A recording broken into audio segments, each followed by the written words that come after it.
The skies here in Ohio have been fighting to clear all day, and we are going to have baseball tonight. It was highly questionable just a couple of hours ago, but tonight it's the Red Sox and the Indians in the second game of the season. The Red Sox coming off a near-perfect opening day performance. Hi, everybody. Great to have you with us. I'm Dave O'Brien alongside the Red Sox Hall of Famer Jerry Remy. And Remdog, yesterday, David Price was outstanding. 10 strikeouts. As a staff, the Red Sox with 15 Ks in the book. So the ball tonight goes to Clay Buchholz. Hey, go ahead and go get him tonight. Try to repeat that. Exactly right. And, Clay Buchholz, all he has to do is stay healthy. I mean, this pitching staff really revolves around David Price and then Clay Buchholz, and they have to have a healthy season out of him.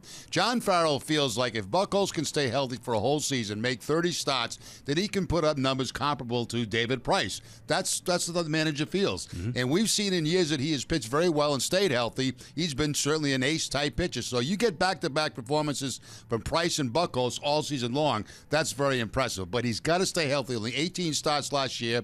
One positive thing for Buchholz in Cleveland, he's always pitched very, very well. ERA well under 3 here. He had that run last year right before the elbow strain. We didn't see him after July 11th. But leading up to that, 11 starts and ERA just over 2. It's just another tantalizing reminder how good he can be. Oh, he can be terrific. I mean, he's got all the pitches. He's got a nasty two-seam fastball, that cut fastball that he throws. He's got a curveball, excellent changeup. He's got all the stuff to be an ace of a pitching staff. The problem is he has to stay healthy. That's right. 6 consecutive years, at least one stay on the disabled list every one of those seasons. So Clay is on the mound tonight. The first pitch is going to be pushed back about 15 minutes because of the forecast. But again, it's been battling all day. We're in good shape for baseball tonight.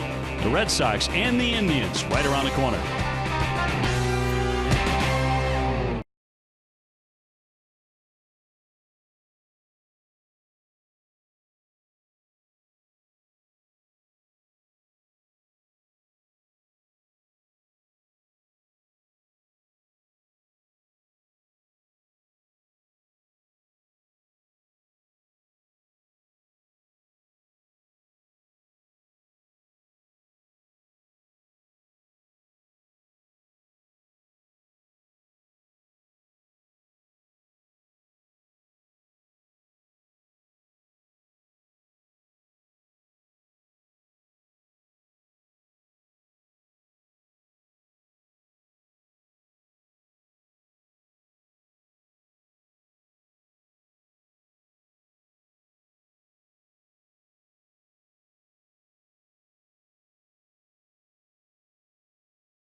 By BuyAToyota.com, Toyota's website for deals. By Dunkin' Donuts, America runs on Dunkin'. By high-quality Scion vehicles from Toyota. By DraftKings, the official one-day fantasy baseball partner of your Boston Red Sox. By Subaru Retailers of New England, supplying award-winning all-wheel drive vehicles throughout New England. And by Southwest Airlines, transparency, low fares, nothing to hide. Boy, the forecast has really gotten pretty good over the last couple of hours. They were on the verge of maybe playing a doubleheader tomorrow, but because the skies have cleared, it looks very, very promising for tonight's game. Dave O'Brien back with you here at Progressive. Yesterday, Mookie Betts had another one of those electrifying opening days. Seems like every day is that way for the energetic new Red Sox right fielder, no longer a center fielder. And for more on his story, let's go down to Garen Austin. Thanks, Opie. A fantastic start to the season for Mookie Betts with a home run and an incredible defensive play. After the game, David Ortiz called him a superstar, said he's got that swag and he's what the game needs right now. Here's what manager John Farrell had to say about Betts and what he expects to see from him this season. He's turning into one of the better players in all of baseball. You watch the lightning bat speed, you watch his athleticism in the outfield. The thing that we really get a feel for is the way he talks about opposing pitchers attacking him and what he's doing in response to that, it's pretty awesome to see a young guy really evolving into a good major league hitter, and that's picking out sequences, sitting on certain types of pitches to create some damage. We saw it more frequently in spring training, and it's just fun to watch a young guy come into his own. Roughly 3 years' time, he's played 3 different positions, and I think it speaks to his aptitude, his intelligence, and overall his athleticism. So, that play he makes yesterday is a unique one, but his reads and routes in right field have become much more consistent and accurate. It's a testament to his wherewithal on a baseball field. Yeah, indeed. He looks like he's been playing right field for years, also a center fielder and second baseman. The sky is the limit for Mookie Betts, and the first pitch is right around the corner here from Progressive Field.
Baseball on Nesson is brought to you by Southwest Airlines. Transparency, low fares, nothing to hide. Red Sox and the Indians, second game of the season. Red Sox hitting all the right notes in their 116th season opener yesterday. A 6-2 victory. They got to the Indians ace Corey Kluber for 9 hits, 4 runs in 5 1/3. They'll try and do it against the number 2 starter for the Tribe, the right-hander Carlos Carrasco, and up against Clay Buchholz. And as Jerry mentioned, health, well, that is his watchword all season long. Trying to get to that 200 inning mark, which he's never done. Trying to get to that 32 start achievement, which would be huge for him. It will, Dave. And, you know, we all know the type of ability that Buchholz has. We've seen it in the past. But the problem has been the number of injuries that he has suffered throughout the years that has kept him off the mound. And, you know, I was talking to John Farrell about this right at the tail end of spring training, and he was talking about Buchholz and saying, you know, if we get 30 starts out of Clay, he has the potential to put the same type of numbers as David Price. Now, that's high praise, but that's the whole key, getting the 30 starts out of him, and that's exactly what the Red Sox are hoping for, because if that happens, they've got a very strong 1-2 combination at the top of the rotation. Well, you go back to 2010. Remember, he won 17 games that season. 2013, he got off to that 12-1 start, which was very important for the Red Sox that year to get out of the gate behind a guy pitching like that. Exactly. And, you know, he's pitching in a ballpark tonight that he's had very good success in. He's had an ERA well under 3 in this ballpark in the starts that he's made. So, you know, we had kind of the same thing yesterday with David Price. He's had success here. So has Buchholz. We'll see if it carries over into tonight. David Price with 10 strikeouts, at times dominant. The Red Sox with 15 Ks as a staff. David Price yesterday just outstanding. He had a couple of innings where his command deserted him somewhat, but for him that's a different level, because if he scuffles a little bit, he's still really good. Well, the thing that impressed me about Price yesterday, he had the one inning where I believe he threw 33 pitches in that inning and was able to bounce back from that and get right back on target. He 103 total on the day, as you can see, in the 6 innings with the 10 strikeouts. But, you know, he showed yesterday what an ace is all about. You know, you have the one bad inning. A lot of guys would crumble after that. He did not. He continued to pitch well. And, of course, the Red Sox won the game. Well, finally, the Cleveland Indians are taking the field. It's a bit of a puzzle as to why they waited, but here's the Sox lineup, brought to you by BuyAToyota.com, Toyota's website for deals. Mookie Betts will lead it off in right. Dustin Pedroia at second base. Xander Bogaerts at short. David Ortiz, the DH, a big bomb yesterday. Hanley Ramirez at first base with Travis Shaw at third. Brock Holt back in left. Blake Swihart doing the catching. And Jackie Bradley Jr. is in center and batting ninth against Carrasco. He was 14-12 a season ago with a .363 earned run average. The number 2 starter, right-hander, one of the best control artists in all of baseball last year. He was 5th in the majors in fewest walks per 9 innings, a little more than 1 walk per start. So he's going to throw strikes. You know that going in. The Indians defense is brought to you by DraftKings, and they made one error in the ball game yesterday. Juan Uribe will be at third base. Francisco Lindor, the shortstop. Jason Kipnis at second, and Mike Napoli, the first baseman. Left to right, Jose Ramirez, Tyler Naquin, and Marlon Byrd, and Yan Gomes doing the catching for the Indians. Tonight's umpires are brought to you by ToyotaCertified.com. Search for your factory-backed Toyota certified used vehicle right now. Bill Welke, the veteran, will have the balls and strikes. Vic Carapaz at first. E.J. Rayburn at second. John Hirschbeck had the plate last night. There was a lot of talk about his strike zone. I think the Red Sox liked it just fine. It was big. We're available. This telecast can be heard in Spanish by selecting the SAP button on your TV remote. SAP presented by ToyotaCertified.com. Search for your factory-backed Toyota certified vehicle right now. Buenas noches, amigos. Jerry, it's up to 58 balmy degrees in Cleveland, although the forecast is for a chance of rain. You know, most of the day it was 90% chance of rain. I got to tell you, this has been one of the strangest days at the ballpark. We were not going to play, then we were maybe going to play, and then they were going to decide at 5 o'clock, and, well, here we go. We are playing. And Carrasco always works from the stretch to deliver to Mookie Betts, coming off a terrific opening day, and it's inside ball 1. We were told that about 5 o'clock they were going to meet and decide to probably play a doubleheader tomorrow. Right. And then the weather improved. And the skies calmed down, at least for now. That's pounded in for a strike. Mookie with a home run yesterday to get the Red Sox offense going. Once again, they left the pitch inside. The Betts right there, and he turned on it very quickly to take it out of the ballpark for the home run. 2-run shot for Betts. 2 for 5. That superb catch in right as well. Inside, and that one spun him around and nearly hit Mookie. Carrasco maybe trying to send a message to Betts. Look, if you're going to go inside, you've got to go way inside against him. You can't leave it out over the plate. And that time they do try to move him off the plate by taking that fastball way off the inside corner. Here's Kluber, who took the loss yesterday. Wasn't real happy about his performance either. Big cut and a miss. That was a home run swing. They asked Kluber later in the postgame, what was your opinion of your performance? And he said, what did you think of it? They said, well, we want your opinion. And he said, I'm not here to give my opinion. So not very happy on opening day. Red Sox winning 6-2. Here's the 2-2. He got him. Big swing and a miss. Carrasco can throw hard. He can get it up there to 96, 97. Yeah, a 3-pitch assortment for Carrasco. The fastball that'll reach 96, 97. This one, last one at 96. He's got the slider, and he's also got a very good changeup. He has not started a game against the Red Sox since back in 2011.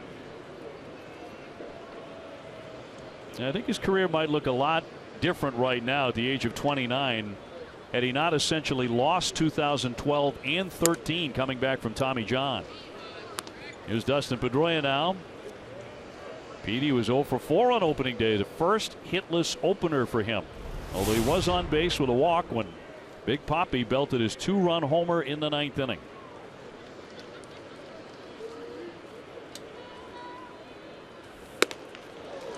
He's bringing it 95 high in the zone. He's got that 4-seamer and the 2-seamer. Yeah, elevated fastballs so far from Carrasco. There you see the breakdown, 56% fastballs, that slider at 24%, and a lot of changeups.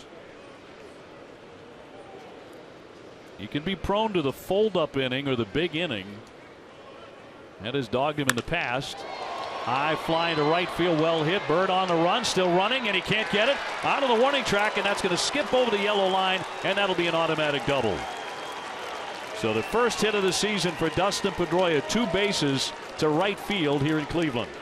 Now Pedroia, 2 for 6 in the game against Carrasco coming in, and he making 3 for 7 now. As he gets a pitch that's inside, and I believe he was a little bit late in the swing, but he's still able to drive that ball a long way to the opposite field. It's going to bounce, roll around a little bit at the top of the fence, and go into the stands for the ground rule double.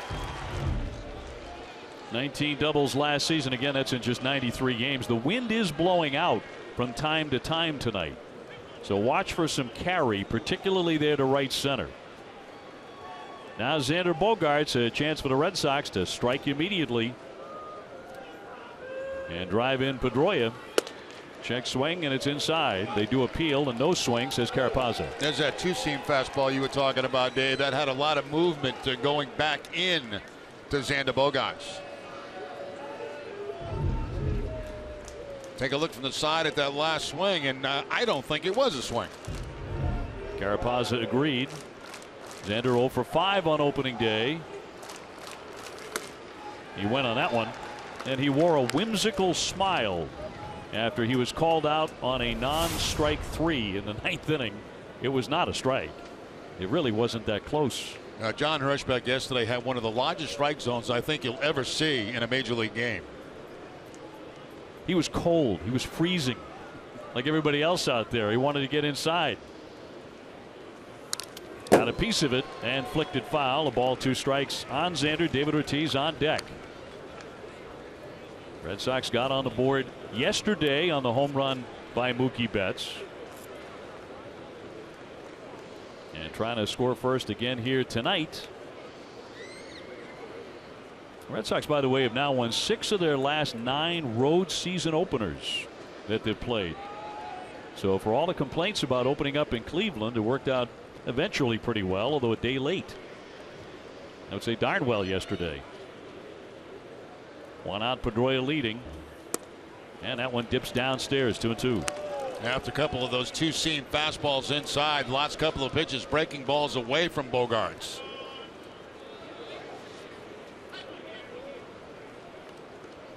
Carrasco, big guy at 6'4", 212 from Venezuela. And a 2-2 to Bogaerts. Flicks that one foul. The Sox arrived here in Cleveland on Saturday and will not depart until Thursday night for Toronto. So we've been here a while. Jerry put a deposit down on an apartment yesterday in downtown Cleveland. I'll tell you what, it feels like we've been here a long time, and the weather has not been good. And tomorrow it's supposed to be really bad also. We're hearing about snow showers tomorrow and maybe accumulation of up to an inch. Pedroia edging off second, the 2-2. Down low again. Now here's that smile we were talking about. Not just because we love Xander's smile, but that was seen on the face of more than one hitter yesterday. Yeah, and that's basically all you can do in those situations right there. I mean, there were some calls yesterday. Travis Shaw had one also, and there were plenty on the other side. Mike Napoli. Napoli 3 times thought that the pitch was outside. The 3-2. Poke foul again. Long at bat here for Xander. John Hirschbeck's a very good umpire. Yesterday he had a wide zone, and I think to the credit of David Price and the Red Sox pitchers, they took advantage of that by pounding on the outside. Price certainly did. The Red Sox with 15 strikeouts as a staff, the most on an opening day by a Red Sox pitching staff since 1913. 3-2. Check swing high, and that is ball 4. He did appeal. Carapazza gave the safe sign, no swing, first and second, and here comes David Ortiz. That's exactly what the Red Sox want, to get started early. You know, get runs early in the ball game, because the Indians' offense is not that terrific. So if you can get a lead on them, you've got a huge advantage for the remainder of the ball game. Big Papi with a big swat yesterday on opening day.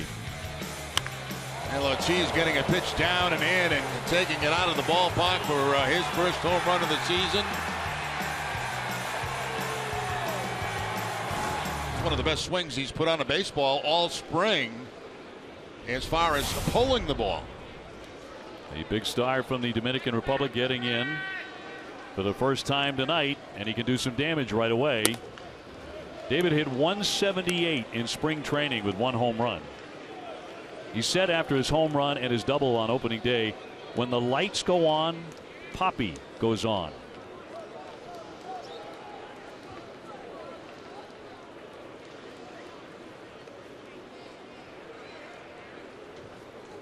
The 1-0. Little blooper into left field, and coming on Ramirez, and the runners will hold. 2 down. So Carrasco gets a big out, but he's not out of it yet, because here comes Hanley Ramirez.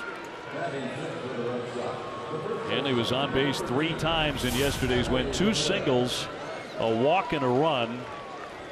Should have had a double in the 9th on a shot off the right field wall, which it looked like he thought was gone. Never anticipate a home run until it gets out of the ballpark. That could have been a double for Hanley in that situation. Instead, he had to stop at first base, thinking that he might have had a home run. But otherwise, had a very productive day. Pedroia at second base, Bogaerts at first base with 2 down here in the first inning. In tight for a ball. Assuming all of the games are played, the Red Sox with 4 games left on the trip after tonight, with 3 in Toronto starting Friday at 7 o'clock. That'll be Toronto's home opener. So they will have a gigantic overflow crowd at Rogers Center. The 1-0. He checked. 2-0. A lot of these fastballs have been elevated here early in the ball game by Carrasco. Having a kind of a tough time getting the ball down. To the Red Sox credit, they have not chased the high fastball. Hanley with 19 home runs last season, 10 of those in April. He takes just off the outside. That was a terrific take by Hanley. It certainly was, and yesterday that ball's a strike, not today. Fastball to the outside part of the plate on a count that has the favor on. You're looking for a ball middle in. You don't want to swing at a pitch on the outside part of the plate. Travis Shaw next. Bill Welke says it's 58 degrees. That's a ball. 3-0. Oh, he went for it, and a hot shot. Carrasco comes away with it. That was on a 3-0 pitch, and he stole a single from Hanley Ramirez in an RBI. No score after a half inning.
First inning, and Carrasco made a heck of a play there on a sharp chopper right back up the middle. Yeah, fortunately for him, it was a high bounce, and he had a chance to get a glove on it. I mean, any play back to the pitcher is very difficult because it's so close, but it's always an advantage when you get a high bounce.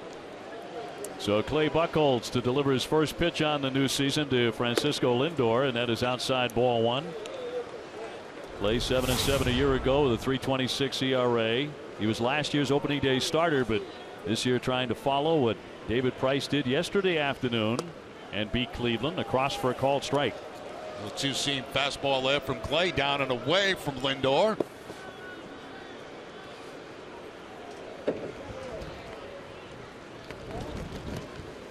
The 1-1 to the switch hitter.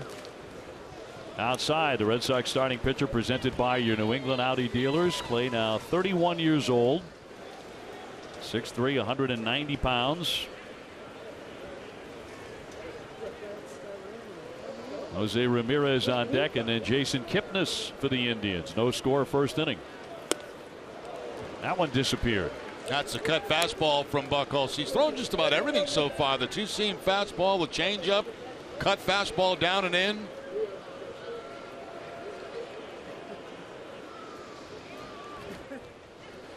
Blake Swihart getting the catch here tonight for game 2. Here's the 2-2 home. Ball 3.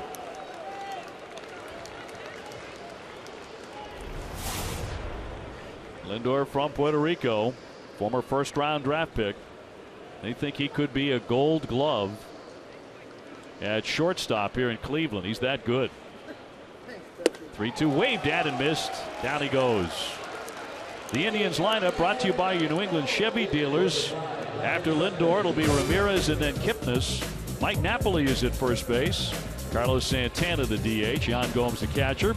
Marlon Byrd in right field with Jose Uribe at third base, and Tyler Naquin is the center fielder. Rookie made his major league debut yesterday. He's batting ninth. And now Ramirez, as he lays off a strike, hit .219, 6 home runs last year. He could really run.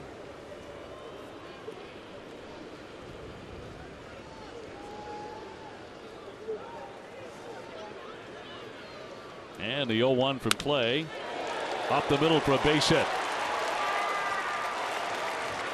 So Ramirez is on with one away in front of Kipnis.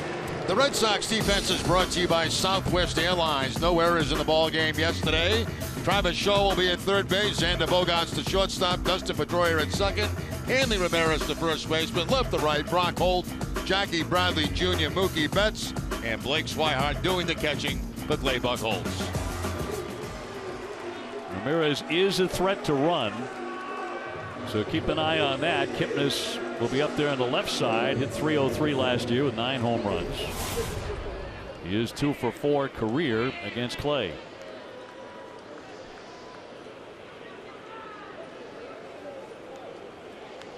And Mike Napoli, the on-deck hitter.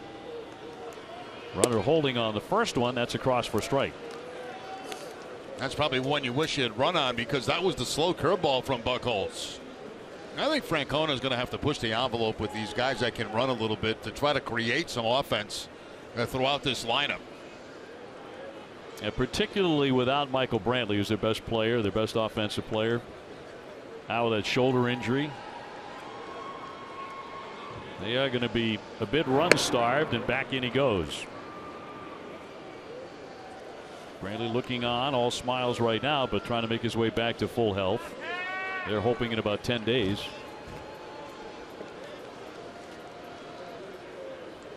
Kipnis the batter. Another throw over for Ramirez, but he dives in safely. That's one thing about Buchholz. As you know, he will make plenty of throws to first base on guys that can run and guys that don't run very well. Last year, he did not pitch for the Red Sox after the 11th of July because of a strained elbow. A check swing and a high one. Third base umpire Hirschbeck says no swing. However, it gets a bit lost that when he was on the mound for 18 starts, he pitched well. Pitched very well. And, you know, we were talking about him throwing to the bases a lot. He only allowed last year 2 stolen bases against him.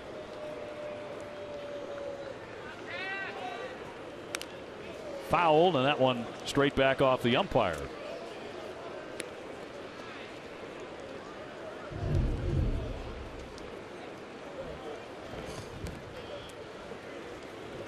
I got that left arm of Bill Welke.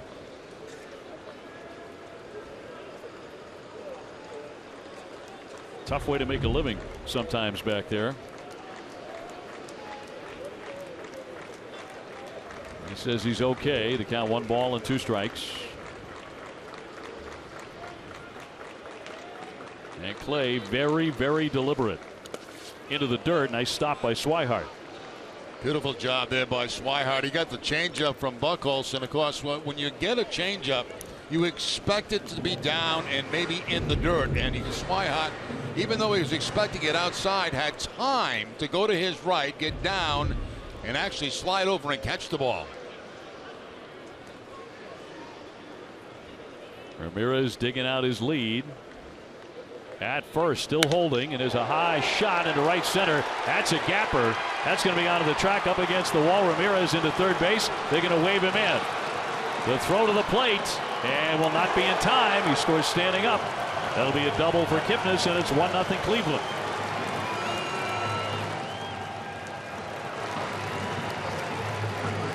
Now Kipnis came into the game a 2 for 4 career hitter against Buchholz. He works the fastball, a 2-seam fastball going away from Kipnis, but he's able to hook the ball and find that big gap in right center field. By the time the Red Sox track it down and get it into the cutoff man, the run will score without a problem. You mentioned the good speed of Ramirez. So he scores all the way from first base. The double for Kipnis, his first RBI of the season. 43 last year. And sends up Mike Napoli. He's 4 for 12 with a home run against his former teammate Clay Buchholz. He starts him with a breaking ball for ball 1. Napoli woke up shaking his head in disbelief this morning. He was rung up 3 times on called third strikes by John Hirschbeck, and all 3 certainly looked like a ball. One ending that epic 11-pitch battle with David Price. Fastball misses. Well, you know, the common thing to say is that, well, if you know he's going to be calling pitches off the plate, you've got to swing at him. But the fact is, a lot of the pitches were unhittable that pitches were throwing in the ball game yesterday. And all these pitches to Napoli are just nasty, just off the outside edge. David Price kept going there and getting good results. The 2-0. That drops down and away. I mean, already tonight, you know, you can see the difference in the strike zone from this home plate umpire, Welke, from Hirschbeck yesterday. Much tighter.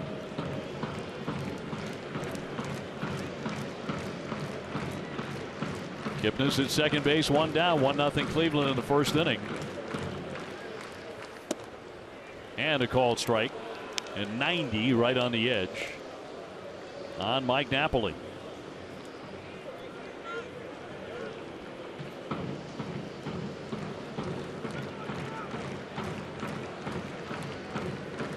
John Adams banging on the drum here in Cleveland, looking for more offense. Here's the 3-1. And he walked him. So a choppy start for Buchholz. After striking out the leadoff man Lindor, single, double, and now ball 4. Still only 1 out, 2 on.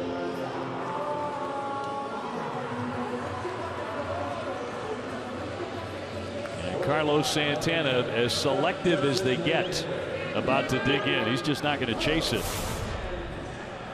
very often if it's not a strike.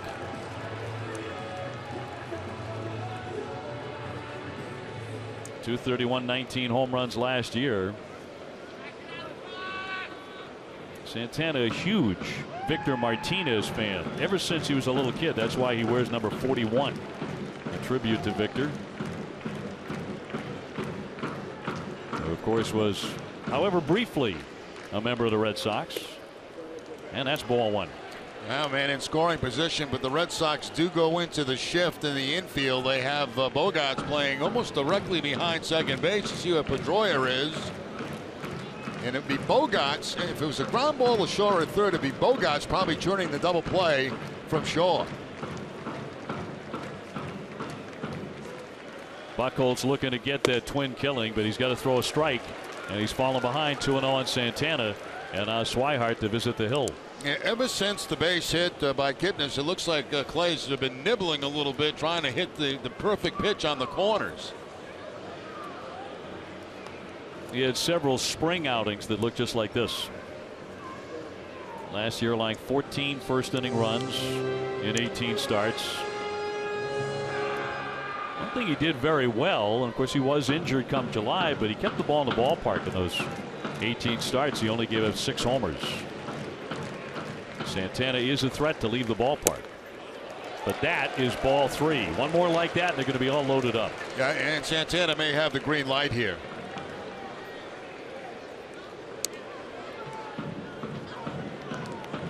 Yan Gomes is on deck. Runners leading at first and second, and the 3-0 in there for a called strike. He was taking all the way. Santana yesterday in the opener was 1 for 3 with a single.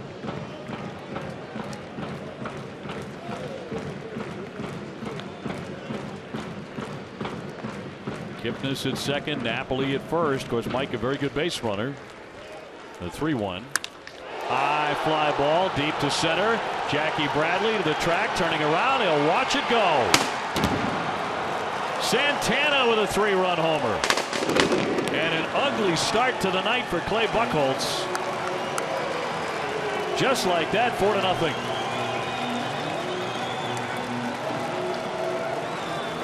Now Santana taking 3-0 on a pitch that was right down the middle, and then he gets a pitch that's a little bit toward the outside part of the plate. You see the fastball from Buchholz, but look at him hook this ball. And this ball's on the outside corner and still hooks it. Plate coverage, hooking it out of the ballpark for the home run. That's a pretty impressive power right there to take that kind of pitch, be able to pull it that far for the home run. And that makes it 4-0 Indians in the first inning.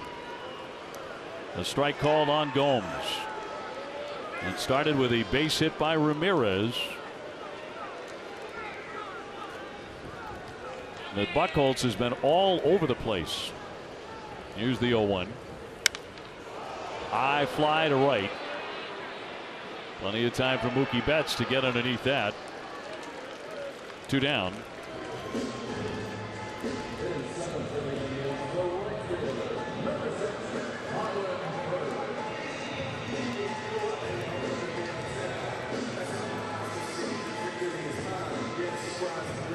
So here comes Marlon Byrd, the right fielder, already the 7th man to hit in the first inning.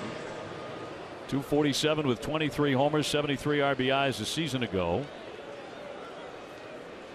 0 for 2 yesterday with a pair of strikeouts. And he lashes that one foul. So the Red Sox already in a hole here. They're going to have to battle from behind tonight, right from the get-go.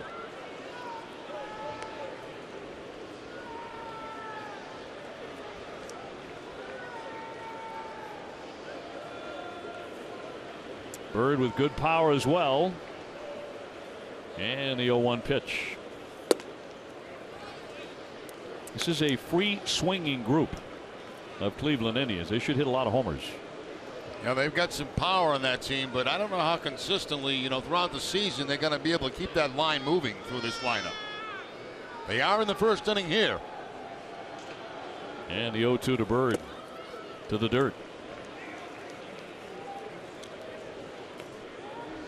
Carlos Santana with his first home run of the season and made it count for 3 runs.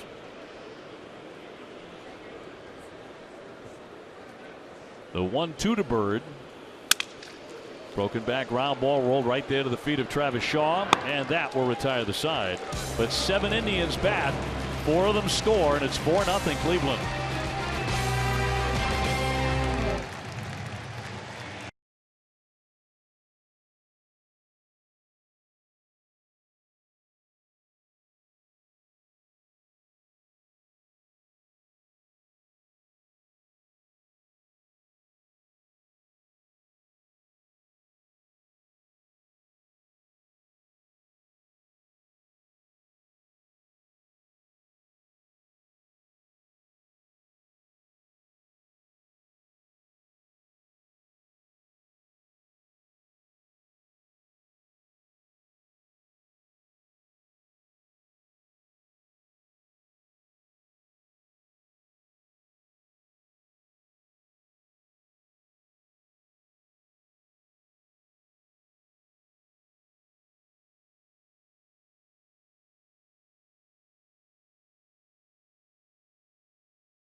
The best seats, price, and benefits Fenway Park has to offer.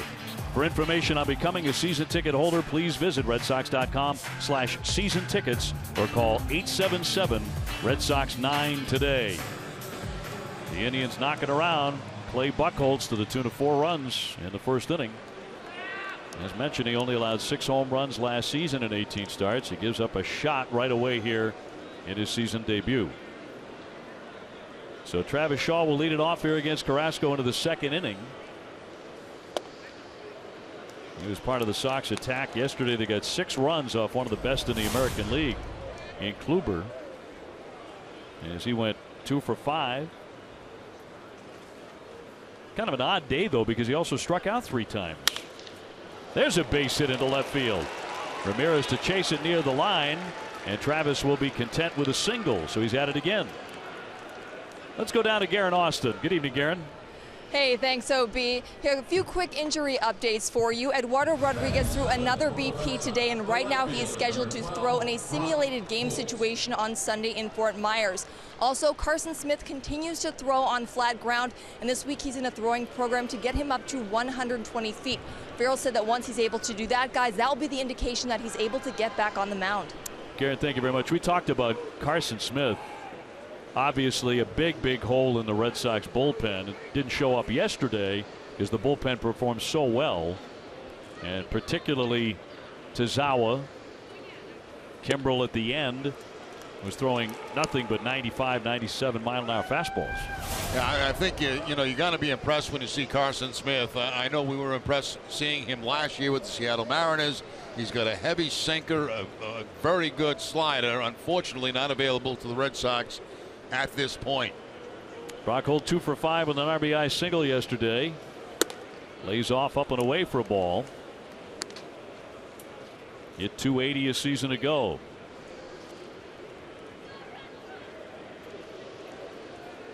And talking about Carrasco coming back from Tommy John and missing almost 2 seasons at the big league level. Last spring it was a heart condition that put a scare into him. He said it was a little bit scary, but in 2014 he actually underwent a non-invasive surgery to correct a racing heartbeat. His heartbeat would climb to about 120 beats per minute when he pitched. Right now he takes daily medication to control it. But at his age, only 29, very frightening. And that one up high for a ball. That moves the count to 3-1. And Brock Holt being very selective in this at bat, not swinging at very close pitches that are just out of the strike zone.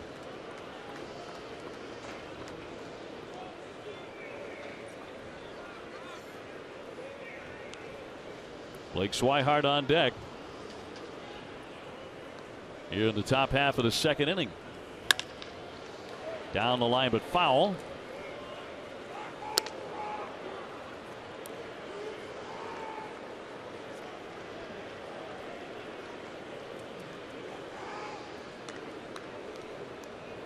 Sox with the home opener coming up next Monday at Fenway, 2:05 against the Baltimore Orioles, and the Red Sox are home for 10 games on the very first homestand.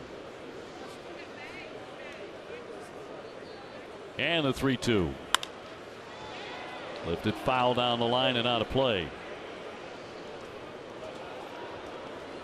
Well, the 2016 Red Sox season is underway. Be sure to download the Sox schedule directly into your favorite desktop, web, or mobile calendar program. Visit NESN.com/schedule and download today. Well, it did not take long for the new slide rule to come into effect and decide a game, did it? Well, that was unbelievable last night. The Tampa-Toronto game ending on that rule, and we can get into that a little bit as the game goes on. 3-2 pitch and a high fly ball. He jacked that one deep to right. Bird is back, tracking Wall, turning. It's out of here. How about Brock Holt putting a charge into it and getting the Red Sox right back in it with a 2-run homer. That'll make it 4-2.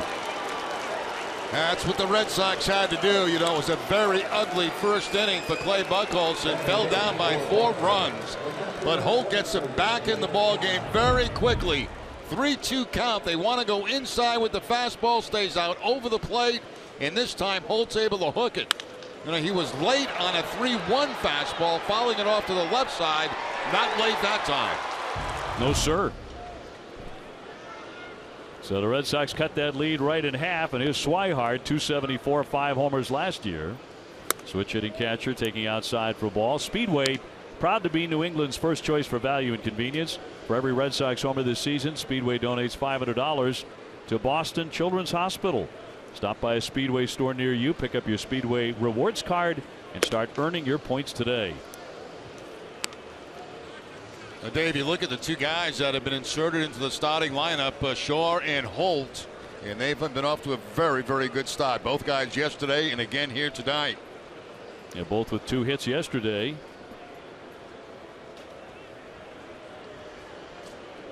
Nobody out in the 2-0. fouled in the air. We have got to find a way, and you should do this using your Hollywood connections, because I know you have a lot of them, to get Brock Holt together with Matt Damon. Yeah. Finally and at last, side by side, because they bear such a strong resemblance. Well, Matt's a big Red Sox fan, and I'm sure there's going to be a time during the season that he'll be at Fenway Park, and that's a going to happen kind of situation. Well, what I want to know is, are you going to make it happen, Rem Dog? You're a Red Sox Hall of Famer, 29 years in the booth. You know both of these guys. You can make it happen. Well, if Matt's listening tonight, if he's watching the ball game, I mean, please respond to us and let us know if you're going to be at Fenway Park. If he's not, 3-1 hammered foul. His buddy Ben can tell him, because I know Ben's probably watching, and he could tell him to contact us. But that's a must. It's a must happen. It has to happen. It didn't happen last year. Matt's aware of it, that people talk about the comparison, which is very flattering, I think, for Matt Damon.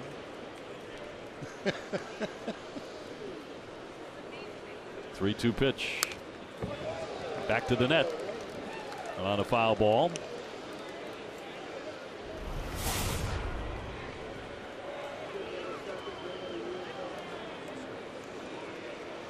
Blake celebrating a birthday just a couple of days ago. The day before what was supposed to be the original opening day, as he turned 24 years old. Here's the 3-2. There's a shot to dead away center. Naquin back all the way to the base of the fence, and he makes the catch. Well, I'll tell you what, the baseball is carrying to right center, and center field. Yeah, much different than yesterday's game, where the wind was blowing in another direction. This time it's blowing out, as you can see, toward that right center field area, and this ball carried a long way to center field. Looked like it might have had a chance, but Naquin's able to go back right to the wall and pick it off the wall for the out. One of their top prospects getting his first start. And Swihart with a gorgeous swing. Just a little short. Now Jackie Bradley. Only one out, 2 runs in on a home run by Brock Holt. And in there for a strike. The shift on for Jackie here with 3 men stacked on the right side. He's got that whole area at shortstop right now wide open. The third baseman in on the grass against a possible bunt. And it's Uribe all by himself near third base. Now with 2 strikes, he'll drop back, obviously, and move over toward shortstop. Bradley in the hole. He tried to check, but it's in there anyway for strike 3. So he'll take a seat. 2 down. Follow Red Sox baseball live with MLB.com at bat.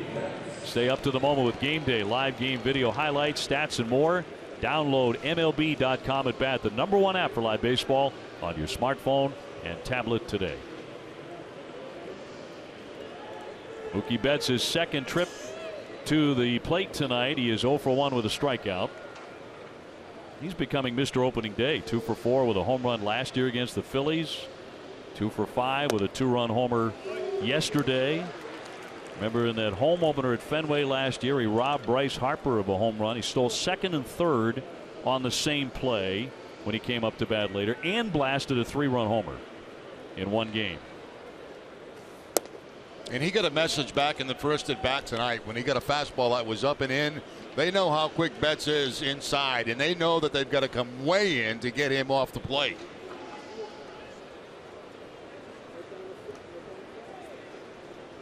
Carrasco works from the stretch at all times.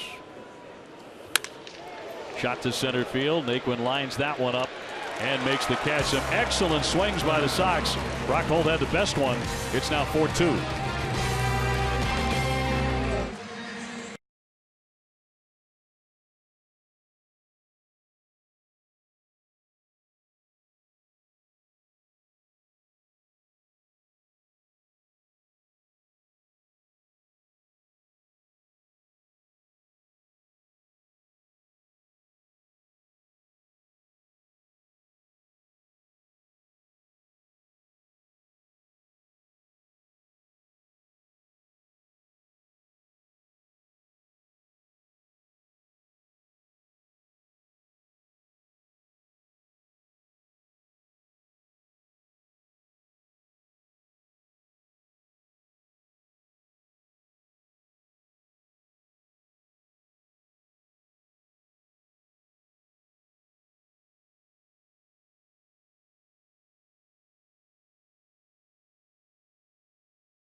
groundskeeper chatting with the umpires. Again, in the forecast tonight, even though this game began only about 15 minutes late, it was not raining at the time of the scheduled first pitch, nor at 6:20. There is rain in the forecast, and in fact, earlier today was really nasty looking. It's worse for tomorrow, unfortunately. So they were very, very eager to get this game in. Both teams were. Right now, it looks like they're not too nervous, but the forecast does have showers in it for later tonight. Red Sox jump right back in it on a hold homer. It's now 4-2 Cleveland. Here's Uribe leading off with a high bounder to short. Bogarts will pick that and get him on one pitch. You can try W.B. Mason's coffee service featuring the Keurig coffee system with Green Mountain Coffee K-Cup pods. Order by 11:30 a.m. and get free same-day delivery. Who but W.B. Mason? Well, Buckholz needs to come out here and get himself established in his game. Very, very rough first inning. Red Sox come back, help him out by getting a couple of runs, and now I know it's early, but he needs a shutdown. Here's Tyler Naquin, a youngster, just called up for his first major league appearance yesterday, his big league debut, and he struck out against Junichi Tazawa. In his major league debut, left-hand hitter, first-round draft pick out of Texas A&M.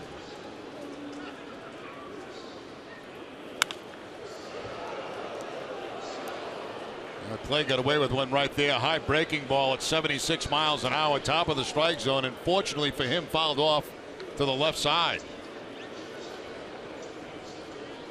Naquin hit .380 as a junior at Texas A&M, and he was a Golden Spike semifinalist. That award going to the top player in college baseball. Terry Francona won that. Tito won it as a junior at Arizona when he hit .401. And had hair. Lots of it, too, relatively speaking. Play with Brad Mills, his lieutenant. Of course, he didn't have any hair either. They've been friends for virtually their entire professional lives. Now, those two guys, very, very close. Always great. A real treat to see Terry Francona.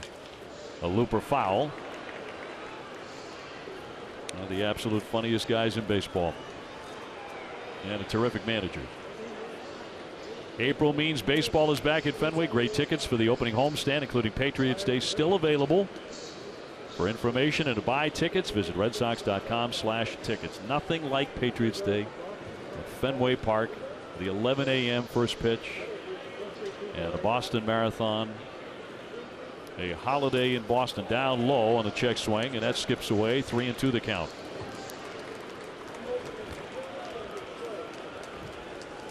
A lot of pitches here early for Clay Buchholz. 36 total so far. Cleaning some mud out of his cleats. Lindor on deck. 4-2 the Indians here in the second inning.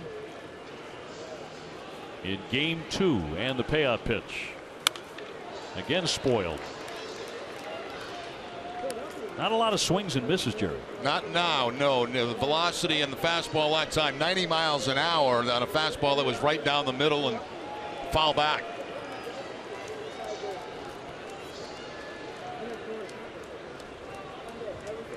They'll try the 3-2 again against the rookie.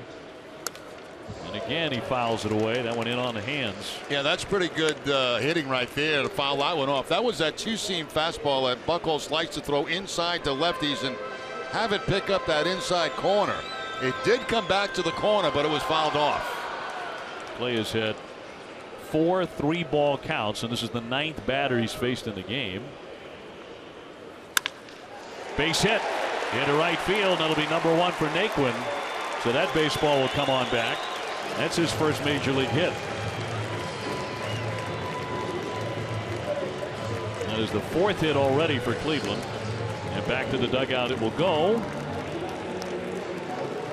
And that ancient ritual, the ball that will actually be in his locker will be a ball from about 1950. All scarred up and all sorts of magic marker on it. Then they'll give him the real thing.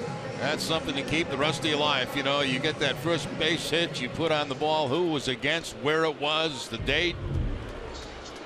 Never forget it. Francisco Lindor, the batter, 0 for 1 with a strikeout. One man away. Looks at a strike. Who did you give your first major league hit to? Who did I give it to? The baseball. Did you keep it or did you give it to somebody? No, I kept it. I kept it. That's not, there's only a few things that I've kept it throughout my major league career. That was one of them. Who was the pitcher? Steve Busby. Steve Busby, as the throw goes to first base, he threw a couple of no-hitters, didn't he? He may have, but I tell you what, I tell this story all the time. I got a base hit in my first at bat in the big leagues, drove in a run, and I got picked off on the very next pitch. So Dick Williams said, if that happens one more time, you're heading back to AAA. And he was serious. He was dead serious. As a heart attack. 0-1 big swing and a miss on the bender. 0-2. Well, you were just so excited. My legs were shaking. And you know what the pickoff was? The fake to third and throw to first. Oh, a killer. Yeah. You can't do that anymore. Real bad. Yeah. I mean, real bad. Oh, man.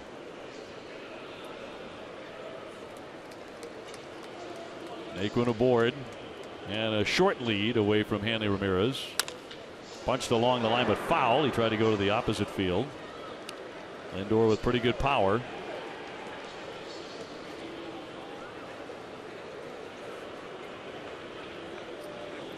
And the Indians really hated giving up that big crowd on opening day, the original opening day, when they postponed until yesterday and did not draw nearly as many. And it's an even smaller crowd here tonight for a 6:10 first pitch. A lot of those folks could not take off 2 days in a row. And a lot of them traveled from a long way to get here and actually got to the ballpark and this had the game being called off just about 2 hours prior to the start of the game. Last year the Indians drew 1,388,000 fans. Hot shot knocked down by Hanley. He'll take it to the base and get the out there. Down to second is Naquin. Well, the backhanded stop by Hanley Ramirez at first base. Yeah, nice job by Ramirez knocking that ball down. If he comes up clean with it, he may have a 3-6 3-double play, but once it bobbles it like that and comes out of his glove, the only option is to get it out, and he felt like the best place to get it out by the time he got up was first base, and that was the correct move. But the Indians do get a man in scoring position. With 2 out, Jose Ramirez now base hit and a run scored for him in the first inning when they got 4 runs off of Clay, a 2-time All-Star. Buchholz made the American League team in 2010 and 13, and of course he tossed the 17th no-hitter in Red Sox history in 07 against Tampa Bay in just his second big league appearance. Into center field, a line shot base hit, charged by Bradley. They're going to send a runner. The throw is offline. The run is in to score. Throw to second and not in time.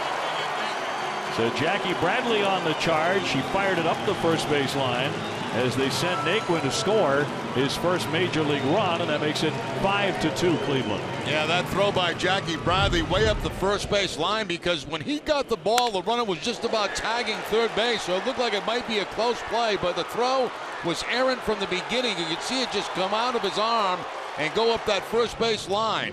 Here's the runner at first base. Ramirez takes a peek back. He sees that it's not going to be cut off, and he gets in a scoring position. So he's been kind of an ignited tonight for the Cleveland Indians. Another look at the throw from Bradley, way off target. And Jackie, of course, with a very accurate arm typically, just not on that play. Here's Kipnis. He doubled deep into the right center field alley, and that scored a run in the first inning. So no shutdown inning for Clay Buchholz. He's allowed 2 hits in this inning and 5 already in the first 2 innings.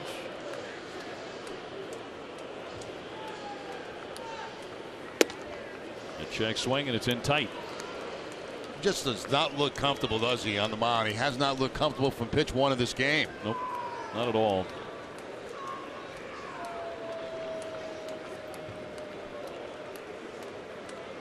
Buchholz in the past has pitched pretty well against the Indians. That is high and tight. 2-1 with a .413 career ERA against Cleveland. In this ballpark, an ERA of 2.31. But a different story tonight.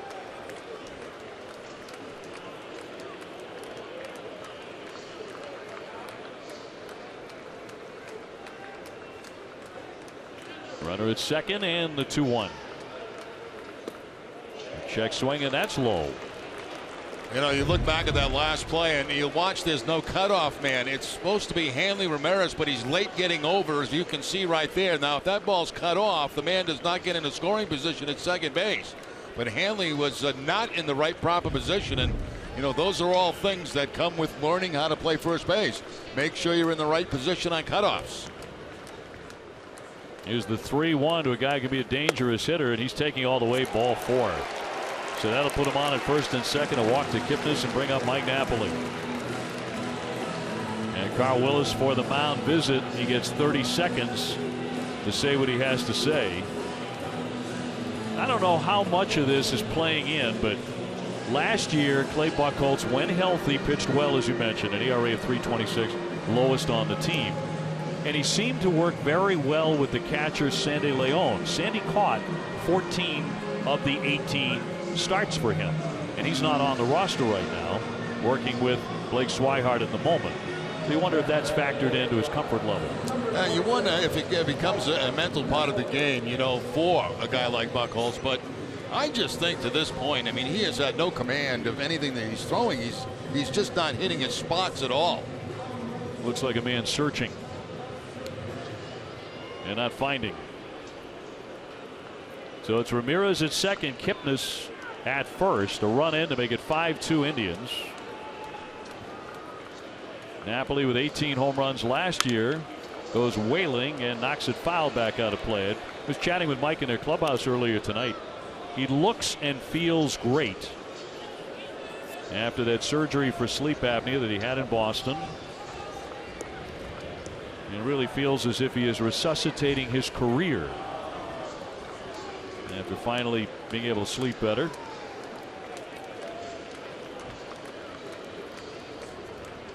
Still has good pop in that bat. The 0-1 upstairs.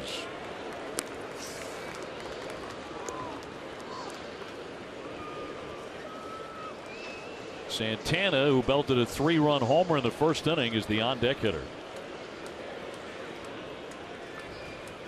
Buchholz knows that Mike Napoli is going to make you work, going to make you throw pitches. 2-1. They're not chasing that cut fastball. I mean, it's not close enough to be tempting on the outside part of the plate right there.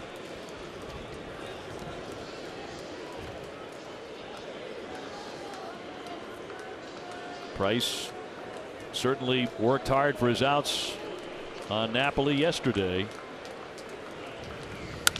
High fly down the line, slicing into the corner. On the run, Mookie Betts lunging for it, and a foul ball. That bounces around in the corner. Well, you can see the breeze playing with that also, yes, because when that ball left the bat, it looked like maybe Mookie might have a chance at it, and he kind of got a little turned around out there as he headed toward the corner. I think the wind had a little push on this. Watch Mookie go in the corner, have to put the brakes on it, and the ball's a little bit deeper than he anticipated. 325 down that line. And down the left field line as well here at Progressive Field. So Buchholz trying to get out of this without any more damage. The runners leading at first and second, 2 down.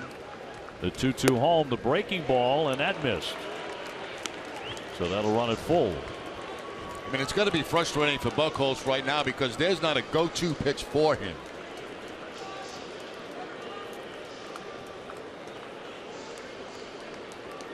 Now with 2 down, the runners will be off to the races. They'll get a head start here on a full count.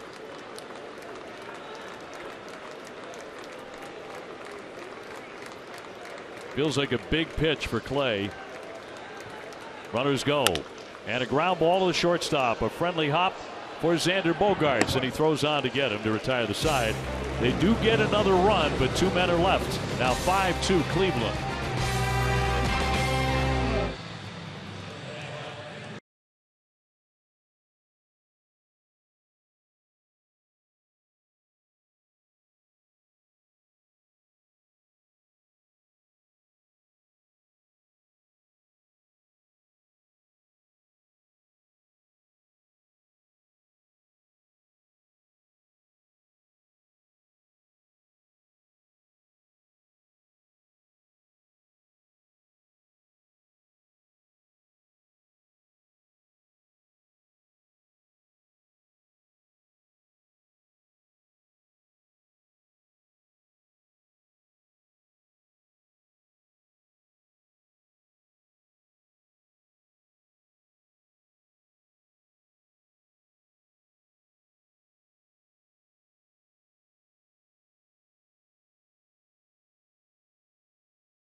Extra Innings Live right after the game. Tom Caron, Dennis Eckersley, Steve Lyons break down the game. You'll hear from Clay Buchholz and John Farrell. Whatever, whenever, wherever, who but W.B. Mason. Dustin Pedroia to lead off the third inning. The Red Sox trail 5-2. Jerry Remy, Dave O'Brien, Garen Austin with you. In the first night game of the Red Sox 2016 season. Pedroia with a double in the first inning, although the Red Sox could not bring him in. He is 1 for 1. And 3 for 7 against Carlos Carrasco. Little dribbler. Uribe to charge that. 1 man out. Xander Bogaerts up next. Xander took a walk in the first inning. DraftKings is the official one-day fantasy baseball partner of the Red Sox. Experience the thrill of playing on DraftKings right now. Play free daily using the promo code NESSN at DraftKings.com.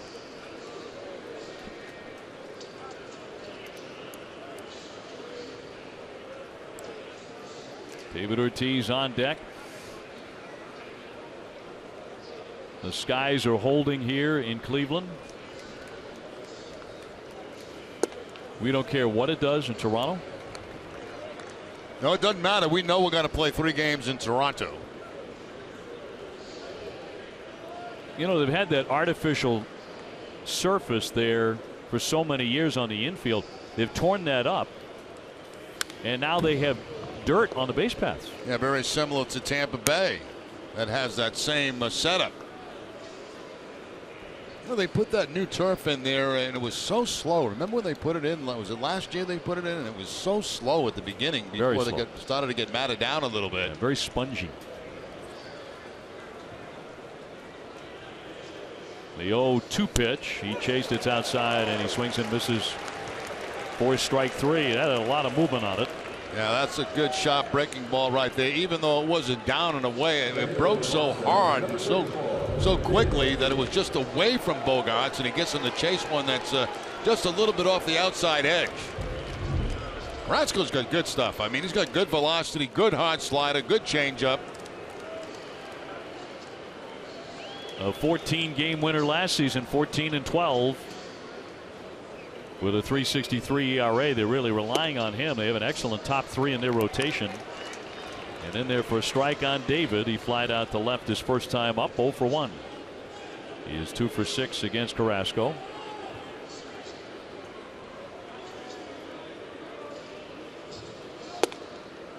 That's a strike.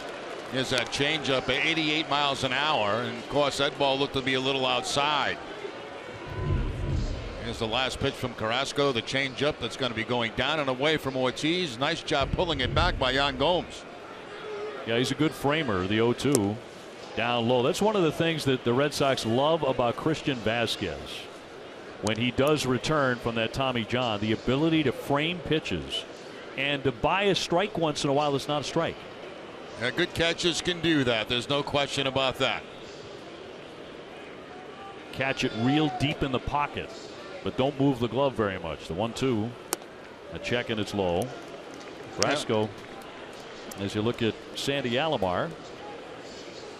He was pretty good at it. Yep.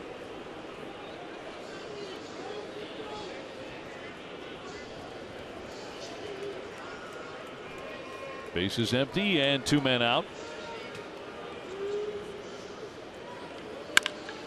Bounding ball to the first baseman. Mike Napoli will flip onto the pitcher Carrasco, and it's a 1-2-3. And a very quiet third for the Red Sox. The Indians lead it in the third inning, 5-2.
can get a free season-long subscription to MLB.TV Premium.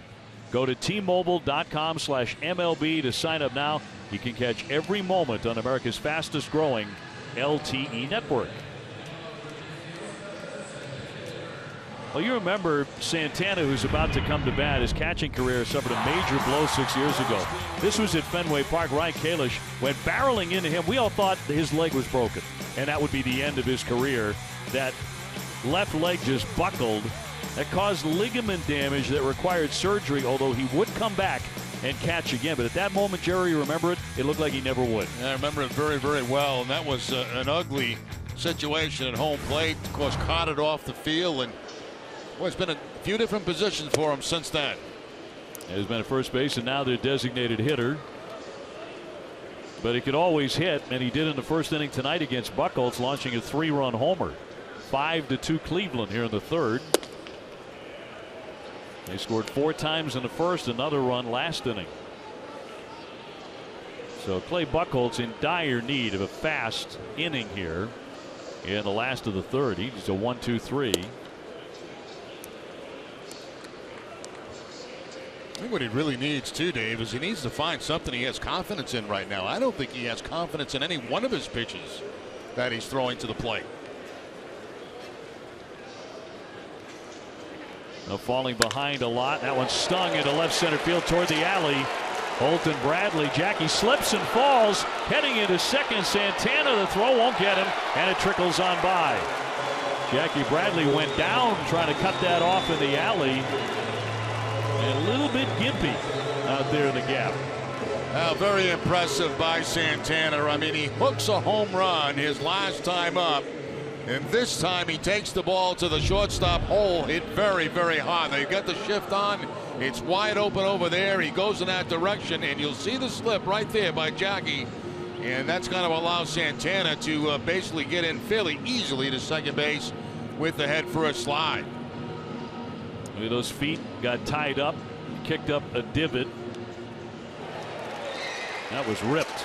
And give credit to Santana for hustling out of that batter's box. He was thinking about 2 bases right from contact. That's the way to run the bases. Red Sox are starting to get bullpen activity. Yan Gomes taking up high for a ball. Noe Ramirez begins to warm up. Far too early for John Farrell's taste. 6 hits already against Clay. He's also walked a couple of men. He's allowed a long home run, and he has been all over the place. Gomes 0 for 1. He's flying out to right field. He's the first Brazilian-born player in Major League history.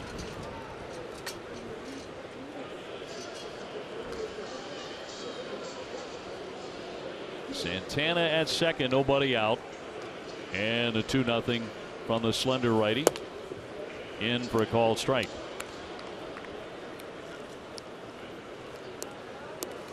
Coming into this third inning, Buchholz had already thrown 56 pitches, so it had all the earmarks of a very short outing.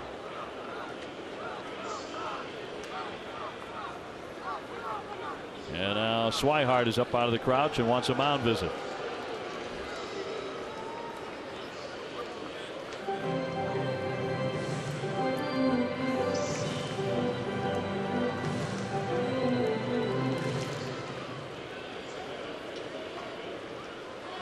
Gomes can hit it out of the ballpark. He had 21 home runs in 2014 and became something of a hero in his country in Brazil. A lot of great soccer players there, Jerry, but not many baseball players. No, not at all.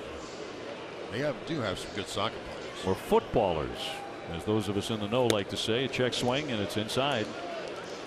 Not a bad pitch right there. That's a changeup from Buchholz. It got the inside corner, it looked like, but again, a very different strike zone tonight than yesterday afternoon. Once again, he's behind in the count, 3-1.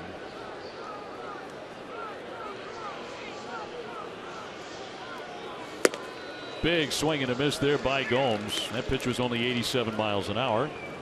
Yeah, that's a cutter right there from Buchholz, and I think that's what fooled Gomes. He thought it was going to be a fastball, little cut right toward the end that takes it to the outside part of the plate. This is the 4th time He's gone full count on a hitter tonight. And finally puts one away as he strikes out Yan Gomes for the first out in the inning. A cutter again this time from Buchholz, but right down the middle of the plate that time, and certainly a situation where Gomes was in hitters counts on a couple of occasions, but not able to make contact. They leave the man at second base in Santana and now operate with one out. It brings up Marlon Byrd with a runner at second, one away. Remember, Byrd survived a terrifying health scare in his sophomore year in college. You may recall the story from when he was with the Red Sox.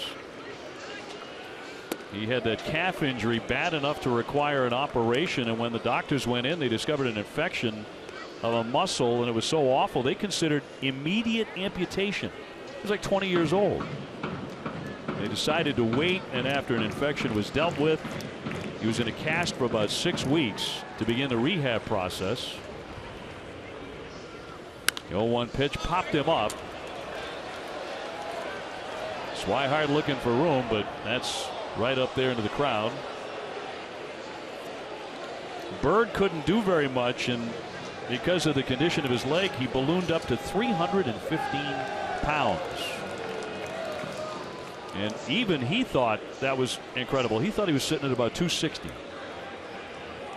Made him so angry, he went on a Spartan diet. He lost 90 pounds in 5 months, and by 2000, he was the Phillies minor league player of the year. That's a remarkable story for Marlon Byrd.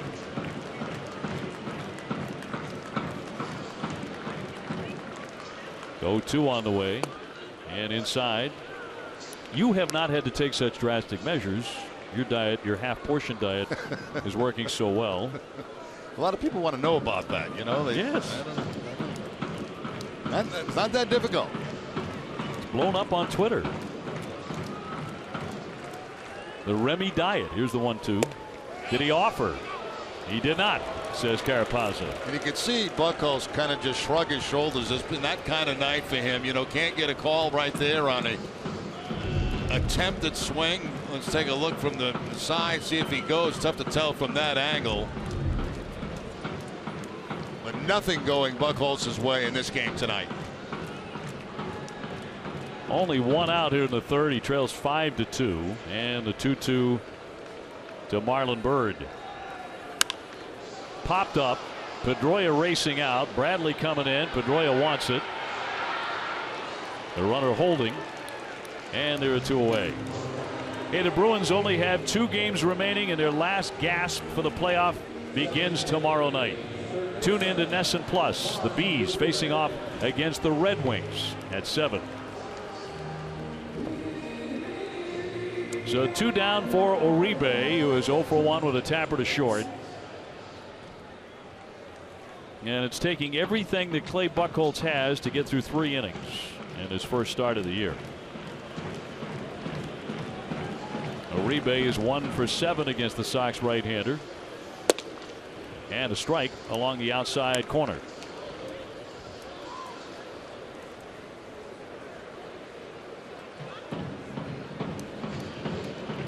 Ramirez all warmed up.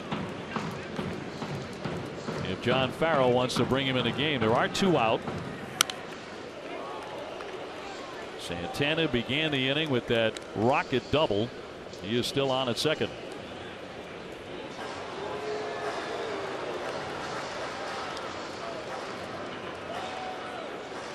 It has been a struggle for Clay.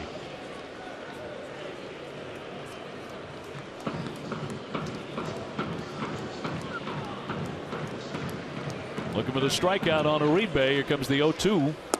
Couldn't get him to chase it. I'm trying to get him to chase that curveball. That's got to be down and away, but Uribe does not chase.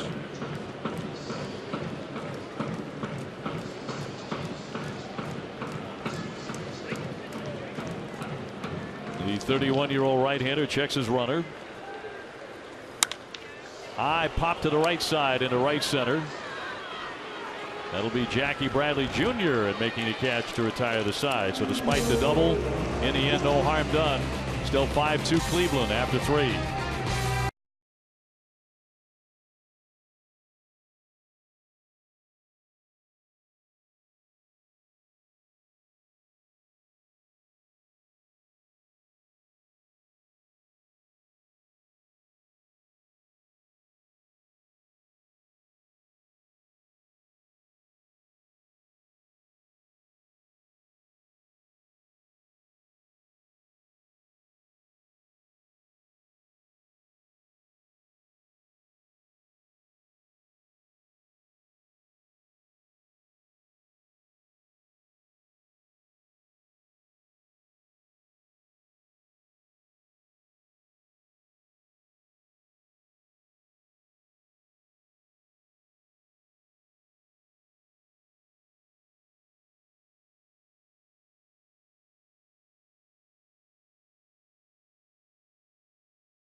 The Indians leading the Red Sox here in the first night game of the season for the Red Sox. Day number 2 on the schedule. After knocking off the Indians on opening day 6-2, the Sox fell behind early tonight. In there for a strike on Hanley Ramirez, but bringing up some hot bats here, with Hanley to be followed by Travis Shaw and Brock Holt. Brock Holt has belted a 2-run homer in his lone trip to the plate tonight. Hanley with a ground ball back to the pitcher in the first inning, and that's in there for a strike. Had him bailing out of there. That's a good hard slider that he throws and threw it directly out. Hanley had him backing out of the batter's box.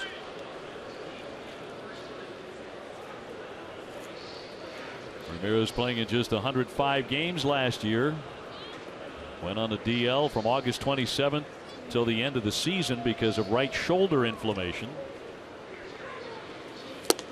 Wheels and misses, and down he goes quickly. He strikes out, 1 gone. Hanley asking if that last pitch was a good pitch. Was it a strike? That's what he wants to know from the umpire, and the umpire shaking his head. Yes, it was a strike. Hitters like to know that, sometimes when they strike out, that I swing at a pitch that was a bad pitch. I don't think it was a strike. It looked like it was down and away. That was not a strike. That was not a strike, but the umpire was telling Hanley it was. It was a strike yesterday. I think that's what he's saying. He was saying yesterday with the umpire, that was a strike, Hanley. Today, not so much. Travis Shaw with a base hit, his first time up to left field. And he was on base when Brock Holt lifted a 2-run homer. Red Sox facing Carlos Carrasco, who Major League Baseball suspended back in April of 2013 for 8 games for drilling Kevin Youkilis with a pitch when Uke was a member of the Yankees. So Carrasco is one of a long line of pitchers who for some reason had drilled Kevin Youkilis. A pop into left field. Ramirez with all night to get underneath that. 2 down. Brock Holt is next. NESN is looking for youth baseball and softball teams to be a live studio audience for NESN Clubhouse this season. You can visit NESNClubhouse.com and click on Studio Audience to enter your son or daughter's team. And the experience includes a pizza party before the show and a once-in-a-lifetime opportunity to be a part of the studio audience.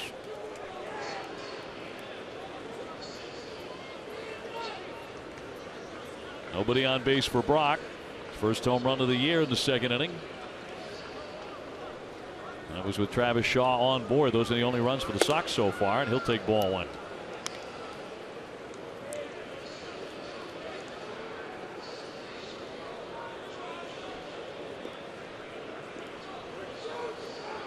Keep remembering Jabba Chamberlain and his encounters with Uke over the years. He's now in the bullpen for this Cleveland team. Yeah, those were pretty nasty encounters, that's for sure. And Youkilis, of course, used to get thrown out a lot. He was right on top of the plate. He used to have his elbow hanging out over the plate. And for some reason, to opposing teams, he was not a very popular guy. There's Jabba, who's bounced around a bit from his Yankee days. Uke, by the way, retired in 2014 after a short stint in Japan. And he was hired by Theo Epstein to be a scouting and development guy, consultant for the Cubs. But always one of our favorite guys. That's along the outside corner for a strike. Kevin Youkilis got an awful lot out of his ability. He sure did. Got to hit 104 times throughout his career. That's a lot.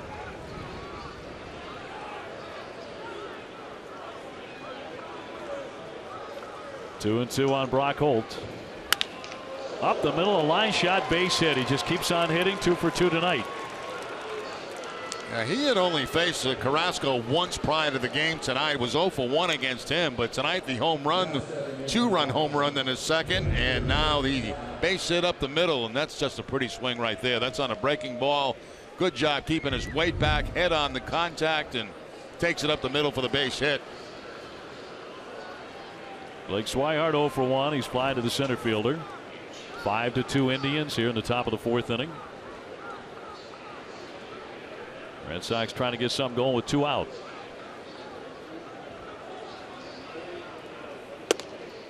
Pounded in there for a strike. 91 right on the black.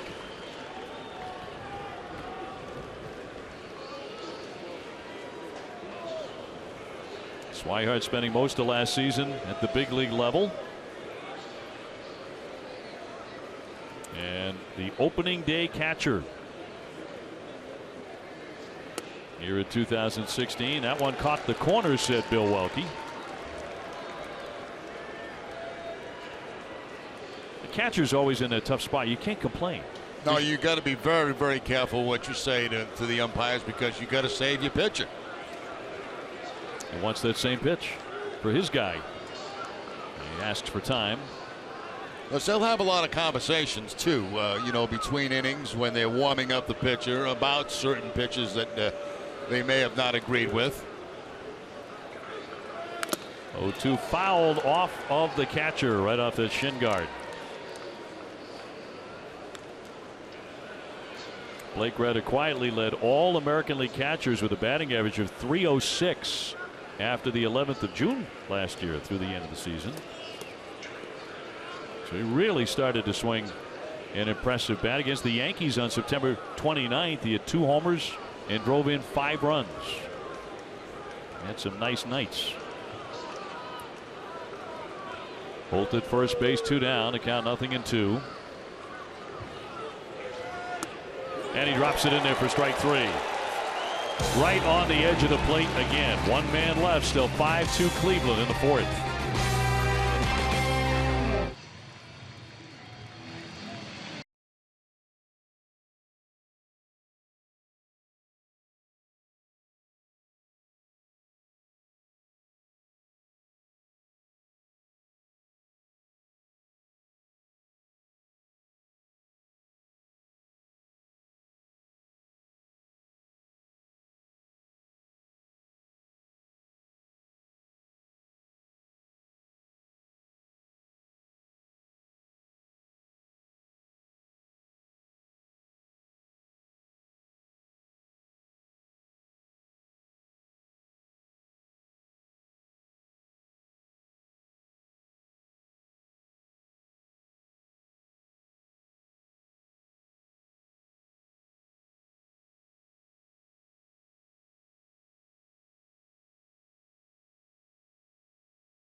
Pitching line is brought to you by Ace Ticket, and so far it's been 3 rocky innings, Jerry. Yeah, 75 pitches already in this game for Buchholz. I mean, he's an inning or so away from being out of this game. Only 43 strikes for him. Now gets the rookie Tyler Naquin here, who singled off him last inning for his first major league hit and scored his first big league run. A 24-year-old who between AA and AAA last year hit well enough to impress. He'll be followed by Lindor and then Ramirez, and he backs away in tight. 5 runs on 6 hits for Cleveland. That includes a first inning 3-run homer by Carlos Santana. 2 runs on 4 hits for the Red Sox, including a 2-run homer by Brock Holt. And the 1-1. Wraps that one foul. Well, excuse me, swing that time on the changeup from Buchholz. That was way out of the strike zone, down low, but Naquin fouling that pitch off, chasing a bad pitch. 1-2. He chased that one into the dirt for strike 3. Swihart will have to throw him out, and that's a strikeout. So the youngster helped him there. Yeah, Buchholz found a spot that, if he saw him check the swing and foul a ball off on a changeup previous to that, comes right back with a changeup again and gets him to chase another bad pitch. So put that in the book for Naquin. The off-speed pitch may be a problem for him.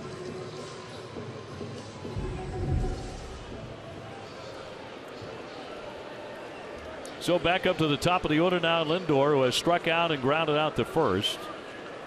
22-year-old from Puerto Rico, and that one's all the way to the backstop.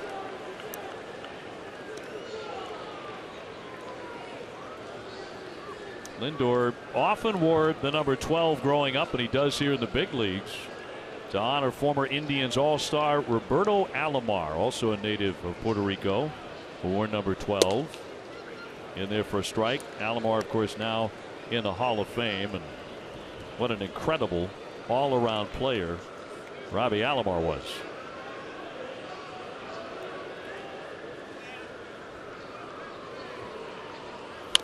Got jammed there, and he cracked that one foul.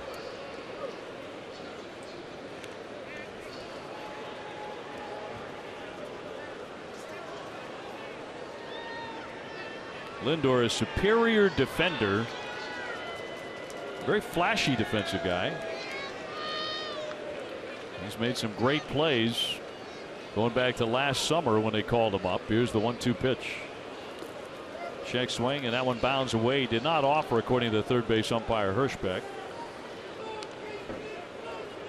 2 balls, 2 strikes. From improving your diet to the latest cancer treatments, learn all about stomach disease this month from experts at Beth Israel Deaconess Medical Center. Visit bidmc.org/yourhealth.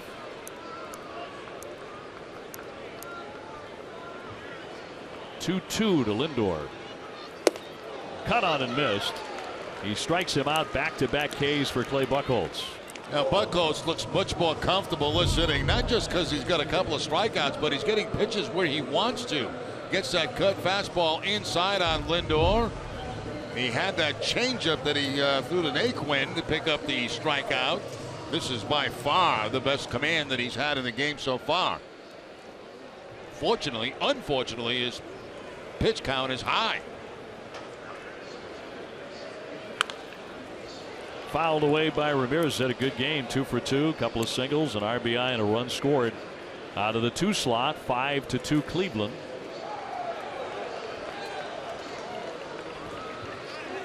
And Buchholz on the verge of a 1-2-3 inning. It would be his first of the contest. That's a strike at 90.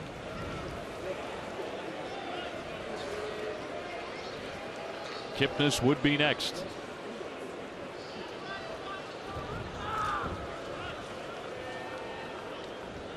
Buchholz taking a deep breath, and the 0-2 on the way. Another one diving down into the dirt.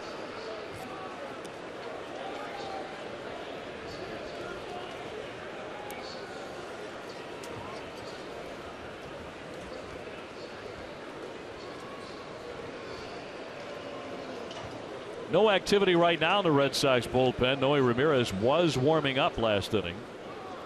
Here's the 1-2.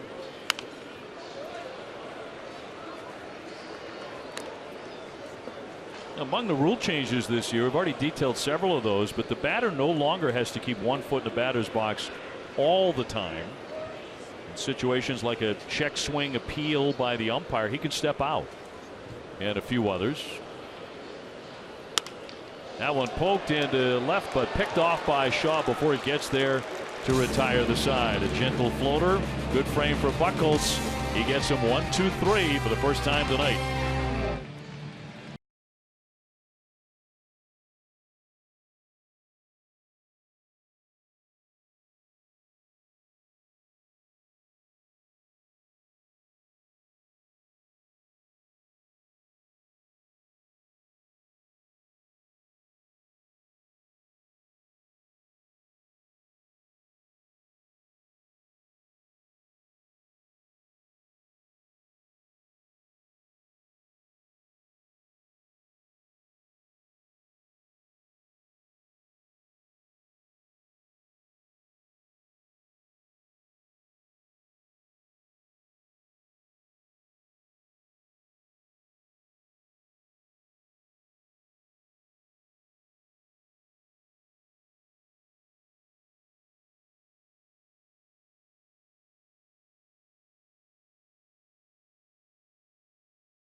Red Sox moment honoring the 1986 Red Sox season. Their second game of the season against the Tigers.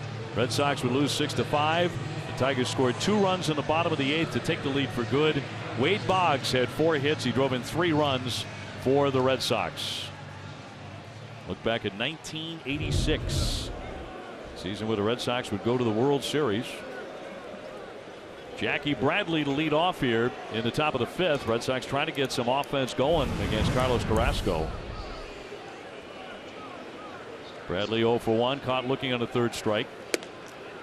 Uribe's been playing in, guarding against a bunt. Yeah, it's an unusual setup where they have the shift on and Uribe in tight just in case of a bunt. Now that will change once the count changes. Jackie with a hit yesterday on opening day, slashes at that one and fouls it away. You liked how his swing was looking at the end of spring training, didn't you? Yeah, very much so. You know, he was pulling the ball, he was hitting up the middle, and he was using the opposite field, using the whole ballpark to get base hits and doubles, and really swinging the bat very well.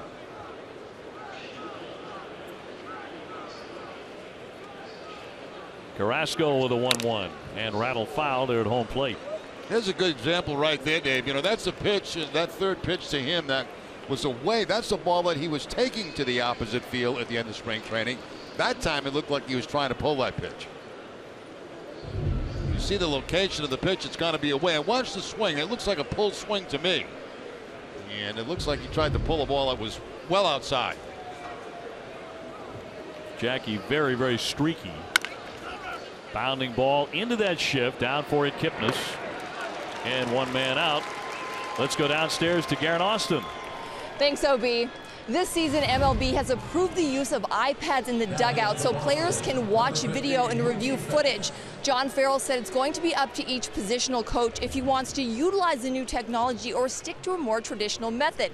Farrell said he's going to stick to paper because that's what works for him. But guys, I talked to Torey Lovullo, who said he's excited to utilize the new technology, even though it might take him a while to get used to it. Jerry, what are your thoughts on iPads in the dugout? Well, it's no surprise that they're there right now. You know, the game has become so much information available for people that, you know, to have it at your fingertips, I think is a great thing. Now, I personally did a lot of my own stuff just by memory, you know, and didn't have an opportunity like the guys have today to watch their last at bat or watch, you know, what this certain guy throws that's coming into a game. They have all that information at their fingertips now. And hey, I'm for all anything that you give you an edge, I think is a great thing. I'm with John Farrell, though. I need to write it down and see it written down. I agree. I agree with you. You know, I'm the same way. I know it's old-fashioned. The 1-1 will miss on Mookie Betts. He's 0 for 2. But I need to write it down and see it written down my own terrible handwriting. By the way, no one else can read it. Well, that makes 2 of us, because if I can't read yours, you can't read mine. Yeah. If one of us leaves the booth and there's action, forget it. We're on our own when we come back. You'll see WW on the scorecard. Wasn't watching. A swing and a miss. Mookie trying to reach for the first time here tonight. Betts with 68 extra base hits last year. Most by a Red Sox player before turning 23 in 75 years. Ted Williams and Bobby Doerr both accomplished that feat in 1940. That's how good Mookie was last year. A 2-2. Up the middle, the second baseman Kipnis behind the bag and gets him. 2 down. 2016 Red Sox season underway. Be sure to download the Red Sox schedule directly into your favorite desktop, web, or mobile calendar program. Visit NESN.com/schedule and download today.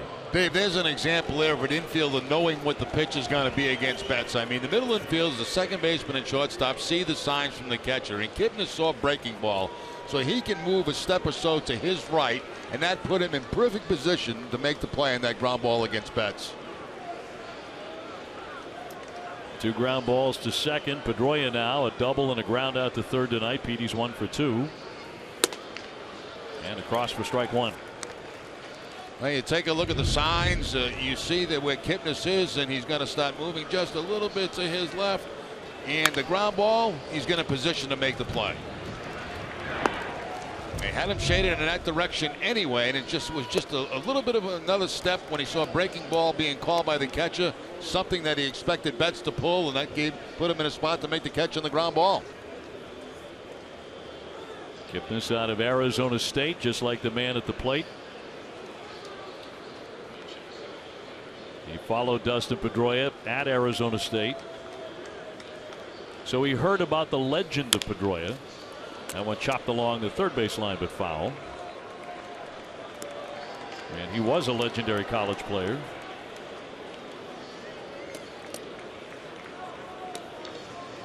Now, he told a lot of those stories himself. Yeah, sure. Petey's not shy about telling stories, especially about his college career. A healthy Dustin Pedroia won the American League MVP in 08. Trips to the All-Star game in 09 and in 2013. World Series rings, 4 Gold Gloves. It looked like a bouncier Dustin Pedroia who came into spring training camp. Soft liner on one hop, and that one really eats up Kipnis. That might have had a funny spin on it. And Pedroia is on here with 2 down in the 5th. Yeah, Kipnis didn't know what to do on that because it was hit almost at his feet.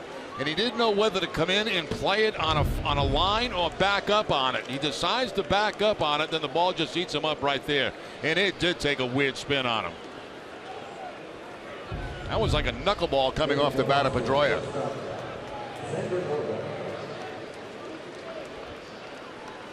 I think they're going to give him a hit on that. I would.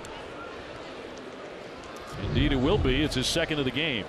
Take the look at the last hop, and it just disappears. And Kipnis looking right down in that spot where the ball bounced. But he got trapped in a weird spot. He didn't know whether to come in or go back on that. Let's see if that opens things up. There are 2 down, but here's Xander Bogaerts. Fouls that one away. He's walked and struck out so far tonight. Red Sox trailing 5-2 in the 5th inning. Here's another look. Yeah, he decides to back up on it. And, you know, when you back up as an infielder, that's never a good position to be in.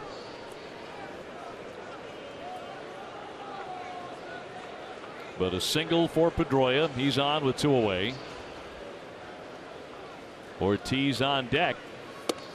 He chased one there. He's done that a couple of times tonight against Carrasco. Yeah, I think Carrasco's breaking ball, it's hard, and it's very difficult to pick up. You're getting that sense from the right-handed hitters. I mean, that's almost like a cut fastball right there at 85, but it's hard, and it's hard to pick up. He's had the Red Sox in a hole 0-2 now 6 times.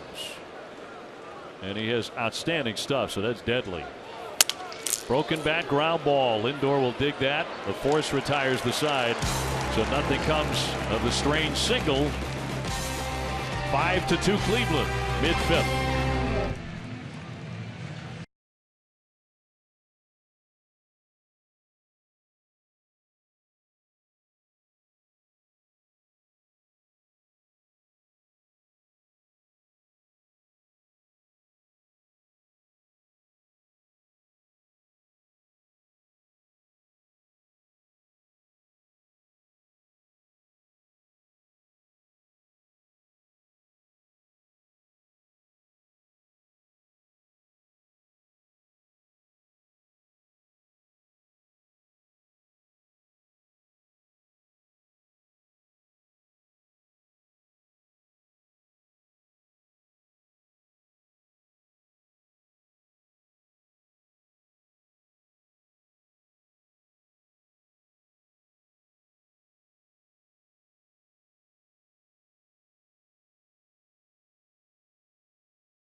Strikeout hunger. For every strikeout by a Red Sox pitcher this season, Lexus donates $50 to the Greater Boston Food Bank. Clay Buchholz still out there. Maybe his last inning. Noe Ramirez is continuing to throw in the bullpen. He's up for the second time. The youngster from Los Angeles, who the Red Sox promoted to the major leagues for the first time last year. It was a rocky start for Buchholz. He gave up 4 runs in the first inning, another run in the second inning. And even though he's been a little bit better since those first couple of innings, he's still trailing 5-2. Jason Kipnis will stand in against him here. He has doubled in a run and taken ball 4. He'll look at a pitch outside for ball 1. Kipnis last May had one of the best months in club history. He had 51 hits in the month of May. He scored 30 runs in 29 games. That's really what drove him to the All-Star game. Just turned 29 during this homestand. The 2-0 to the dirt. Has an interesting way of getting started at the plate where he'll put that bat as he gets to the batter's back toward the catcher first and then take it up to his shoulder. Just a little timing device. 3-0 pitch, a strike. It's amazing how many times though the good hitters, they get to the same spot eventually. Oh yeah, absolutely. Doesn't matter where you start, it's where you make contact. Hitters count for him, and it's inside ball 4. He walks for the second time. This one leads off the inning. Hey, tonight after Red Sox coverage on NESN Sports Today, it's crunch time for the Bruins. A playoff berth hanging in the balance. Highlights from that crucial Flyers-Red Wings matchup that impacts the Bees' fate. Plus highlights from the Celtics against the Pelicans. NESN Sports Today presented by People's United Bank. See what know-how can do. Here comes John Farrell. And the night is over, and you just knew it in that first inning the way it started for Clay Buchholz. It was going to be a short one. Yeah, exactly, Dave. The fact that he just never seemed to have command of any of his pitches in this game tonight. 94 pitches, and that's in 4 plus a batter into the 5th. So that was a real struggle. And we'll be back in just a moment.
Brought to you by Southwest Airlines. Transparency, low fares, nothing to hide. BuyAToyota.com, Toyota's website for deals. By Digital Federal Credit Union, see what DCU can save you. And by Sullivan Tire and Auto Service. Back in Cleveland, it has been dry tonight, but it was not a strong outing for Clay Buchholz. He is done after 4 innings plus 1 hitter. 6 hits, 5 runs, all earned, 94 pitches, Jerry. Yeah, 94 pitches, that's a lot, and a lot in the first couple of innings for Buchholz, which got that count up very high for him. And, you know, the best he looked, I thought, was in the fourth inning. He got 3 straights out at the end of the 3rd, then he got the side in order in the 4th, and I thought that was the best inning he had all night long. That'll bring up Noe Ramirez out of the bullpen. The right-hander, 6'3", about 205 pounds, from Los Angeles. Made his major league debut with the Sox in 17 appearances last year. And brought on to face Mike Napoli with a runner at first base after Kipnis took ball 4. It is 5-2 Cleveland here in the 5th inning, as the Indians try and even up this series. And we're all just hoping we'll play baseball tomorrow. But the forecast is really miserable for tomorrow. Yeah, they're talking about rain. They're talking about snow. They're talking about a little bit of everything here in Cleveland tomorrow. Jerry, you're frightening me. High fly foul back out of play, but you're right. And on the other hand, it's Cleveland. So who knows? Who knows? It might be a starlit night at 6 o'clock. It could be. I think the players at this stage of the season want some consistency in their playing time. You know, you don't want to have a game and then miss a day and come back and play a game and miss a game. You want to string some games together in a row. Ramirez with the 0-1 pitch, a check swing, but it's down low. Let's go downstairs to Garrett Austin. You know what? You guys are scaring me as well. I've had to bring something for every type of weather element for this series. I've had to bring my extreme winter coats and my umbrella, so we never know what we're going to expect here. That's like another suitcase for Garrett. The big one. With all the weather gear, the 1-1 pitch, a high fly ball, but that'll drift foul. Mookie Betts over to give it a look. Now, Joe Kelly, who had a really impressive spring, will be on the hill tomorrow evening at 6:10 against right-hander Danny Salazar. And then the Red Sox will be boarding the charter and heading for Toronto. This is the new plane, right? Tomorrow night? Yeah. I think it's supposed to be, yes. Red Sox have a new charter, and it's supposed to be just gorgeous. And we do have a seating chart on it for the first time I can remember. Down into the dirt, stopped by Blake Swihart. Makes it easy. I mean, you get on the plane, there's no rush to get on to get a seat. You know where you're going to be sitting each time you get on the airplane. Perfect. I know where I'm sitting, in the last row of the plane. It's perfect. Simple guys like me, it works great. I love it. In that last row, though, they always run out of the meal you want. Well, that depends where the galley is, where they're cooking it. Yeah, we don't know that yet. The 2-2 hammer to short. Xander into Pedroia, one on to first, and got him. Double play. Red Sox turn 2, 6-4-3 on the infield. Now this will give us an opportunity to talk about that new rule at second base. Now you're going to see the base runner go in right here and just a straight slide. And it was not a slide where he rolled over after to take out Pedroia. Now this rule, the more I hear about it, the more I see it, I don't like it. And I know it protects the second baseman and the shortstop, but you know, one thing you're taught in this game, and it makes a difference, intimidation is a lot of it. And you're always taught at first base to go in and be able to take out a second baseman and maybe grab, you know, an extra out or an extra run if there's a man in scoring position by him throwing the ball away. That's not going to happen very much with this new rule. Yeah, this was deciding a ball game last night. Yes. When Jose Bautista of Toronto was ruled out, and so was the batter on that play, because you can do that now on that rolling slide. He was making contact with a second baseman. Hammered to dead away center. Jackie on his horse and turns to make the catch. He nearly overran it. Santana had homered and doubled. So Ramirez gets out of that with a double play ball. 5-2 Indians.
To the 6th inning, and David Ortiz to lead it off. 0 for 2 tonight for Big Papi. As the Sox trail 5-2, they have ever since the 2nd inning. David's fly to left and grounded out. Yesterday, hitting his 504th career home run to tire Eddie Murray for 26th on the all-time list. Tuesday is Ortiz necklace giveaway night at Fenway. The first 15,000 fans receive an Ortiz 500 necklace courtesy of FW Webb. Go to redsox.com/promos for more information. Certainly going for number 505 right there. Yeah, and keeping everything away from Ortiz in this at bat. 3 pitches on the outside part of the plate and off the plate. Hanley Ramirez on deck, then Travis Shaw. They get activity in the Indians bullpen. Carrasco's pitch is tapped and up the first base line, a foul. McAllister and Detweiler. Detweiler, the lefty, are loosening.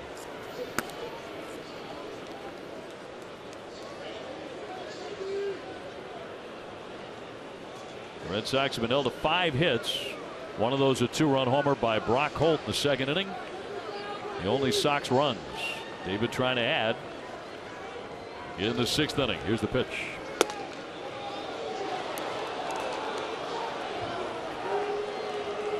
Five pitches away from David Ortiz. David hit homers 499 and 500 on September 12th at Tampa Bay in the same game. 3-2. Spoiled that one. He joined Albert Pujols as the only players ever to hit 499 and 500 in the same game.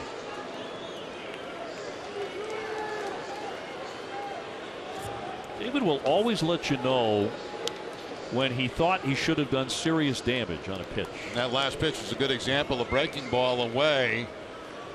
He just missed it.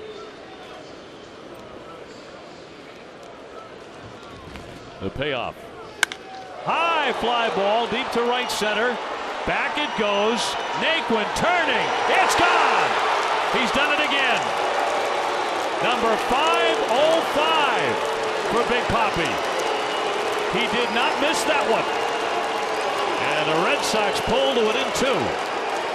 I'd love to go back to the swing before and then see the swing home run for the home run, because he thought he had a pitch that was a hanger on the pitch before. He kind of smiled.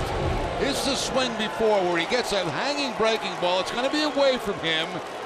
Fouls it off, and he knew he was right on something. Then he gets the fastball after that and takes it out of the ballpark. And a classic Ortiz cut to touch them all. And bring up Hanley Ramirez, who's 0 for 2 tonight. David Price said yesterday he still got it. Opposing pitchers do not like to see him in that box. I'm happy he's on my team.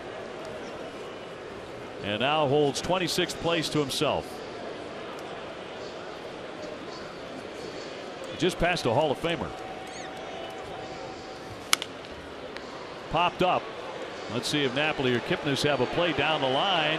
Kipnis going for it, but off into the seats. You know, got Hanley Ramirez to the plate, and we've talked about it, Dave, where he's got a different type swing this year than he had a year ago. And if you look on the left a year ago, you can see that his bat was kind of upright. Now he starts it with on his shoulder. His stance is more spread this year than it was last year, and it's not as violent of leg kick. You can roll the tape now, see where his leg is last year, and see where it is this year. Not as violent at all. And what he's trying to do is calm his whole swing down and have the ability to go the other way if he has to. And we're seeing the effects of that. Yes, we have. Shot off the wall yesterday to right field. This one he's grounded back to the pitcher very sharply and struck out. If that play had not been made by Carrasco in the first inning, the Red Sox had runners on base after the double by Pedroia and the walk by Bogarts. Might be a very different game at this point. Right now 5-3 the Indians, as the Red Sox nudge a little bit closer on the second home run in as many days by Big Papi. 2-1. There's a high fly ball. That's well hit. Deep right center. That one's sailing, headed for the stands, and it's out of here. The Red Sox go back-to-back. Home runs by David Ortiz and Hanley Ramirez, and right back in the game. You were onto something, Jerry Remy. Well, we just talked about it, how he's trying to be more compact, how he's trying to use the opposite field more this season than he did a year ago. And that time it paid off, going to the opposite field for the home run. Red Sox with 3 home runs tonight. See Hanley well off the plate, gets a fastball middle in and the inside out swing. And that is a typical Hanley Ramirez swing from his days in the National League. The Red Sox down 1 all of a sudden. That forces the Indians to go to the bullpen. 5-4 Cleveland.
Back-to-back home runs by Ortiz. Ramirez, you know, we showed you that graphic on the side-by-side swing. Last year, much different stance for Ramirez.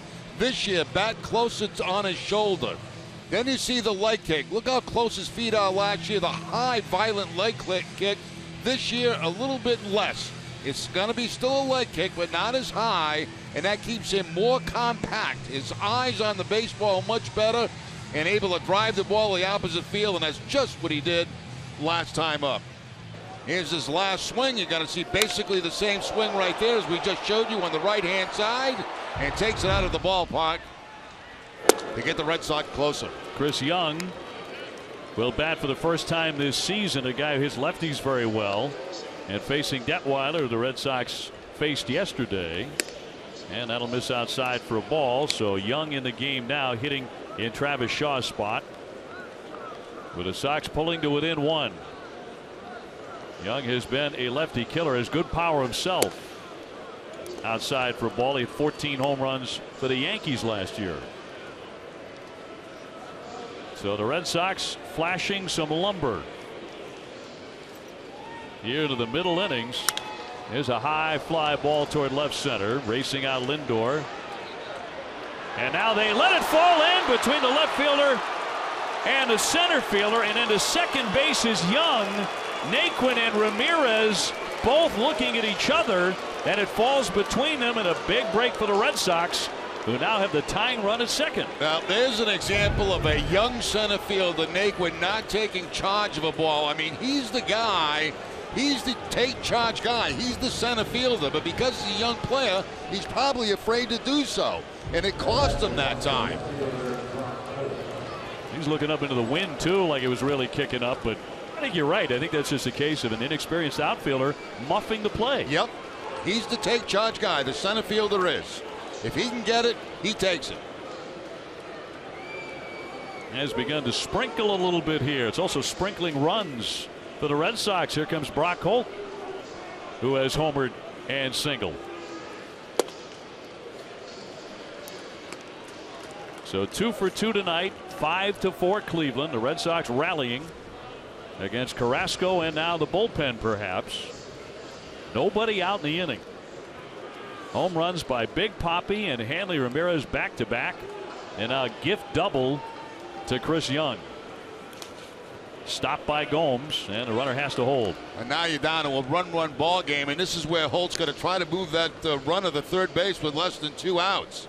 Try to pull the ball. If you can get something middle in, try to pull it to the right side. If you get lucky, you get the base hit, you get the bonus. Brock Holt likely to go to third base, and Young would go to left field defensively.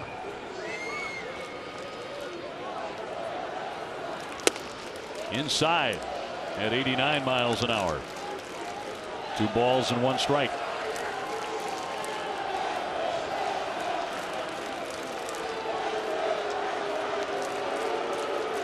Well, the Red Sox did finish last year, but they actually wound up 4th in the majors in runs scored by the end of the season. That's inside for a ball.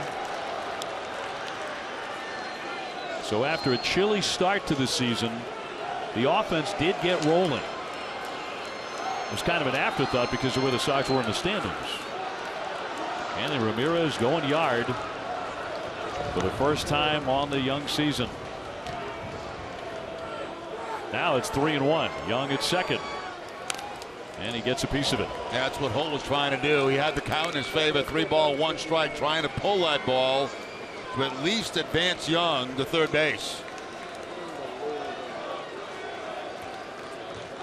Brock's such a smart hitter and an unselfish hitter in positions like this. Just thinking about getting that man over if you can't get him in. And allow Swihart to drive him in and tie the game. Detweiler with a 3-2. And fouled off again. There again, you can see by that swing, definitely trying to pull the ball.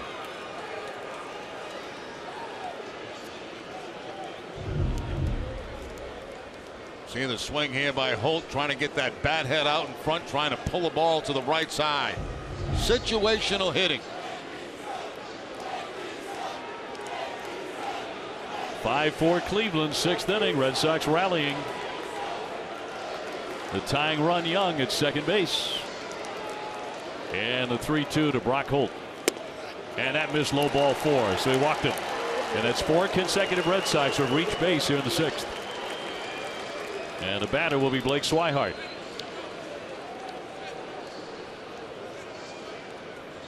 Red Sox getting to Carlos Carrasco. 5 innings of work. Turning it over to the bullpen, and the Red Sox are within 1. Let's see how the Red Sox play this now. You got Bradley on deck, so it would be lefty against lefty if you bunted and advanced 2 runners. Now the Indians are in. Napoli's in at first base. Uribe in at third base. They're expecting a possible bunt from Swihart, but I'm not sure the Red Sox are going to do that. Let's take a look. He's going to bat right-handed, squaring to bunt, pulls it away, throw down to second base, a tag, safe. Young did get back in. And that's a prearranged play right there. There's no question about it. If you bunt through a baseball, a lot of times that catcher will come up and fire to second base because the shortstop's already there. Gomes has a very, very strong arm, and it was close. The reason that surprised me a little bit, the bunt attempt, is because what I talked about is going to be lefty against lefty Bradley, and I thought maybe they'd give Swihart a chance to swing the bat in this situation. Blake had 2 sacrifice bunts last season. He got the verbal cue here from Brian Butterfield just to make sure. Don't want to mess this up. First and second, nobody out. The switch hitting catcher. First baseman creeping in. He does square to bunt, takes it away, and that misses for ball 2. Well, Napoli's right on top of him, too. I'll tell you, if you have any kind of bat control at all, the way Napoli is, you could slap it right by him. You want to take a chance? Slap it right by the first baseman. Swihart, a very, very good athlete. You know, he runs well. Young at second, Brock Holt at first.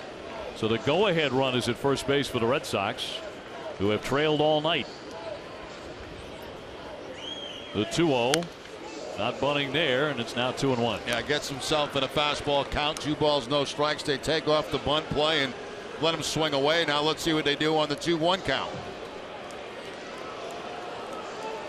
Now the wheels are turning.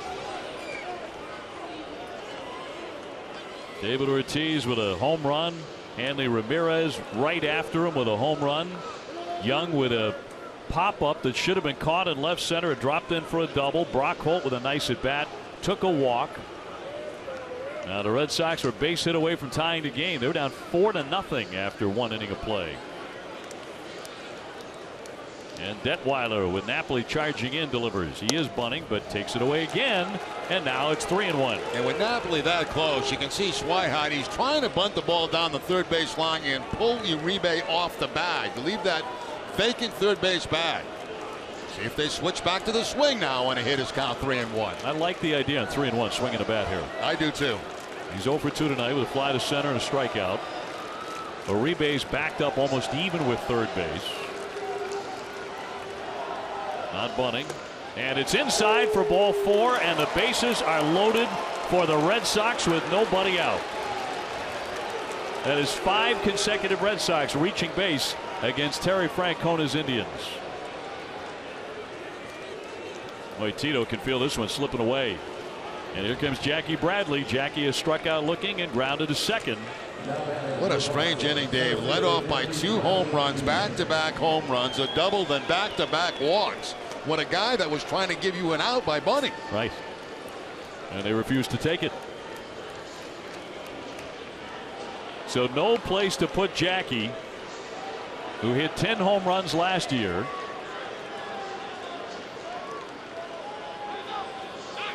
And now time is asked for, and he'll climb back in. A golden spot for the number 9 hitter. The bases are loaded. Fly ball into center field. Naquin, this is plenty deep enough. He makes the catch.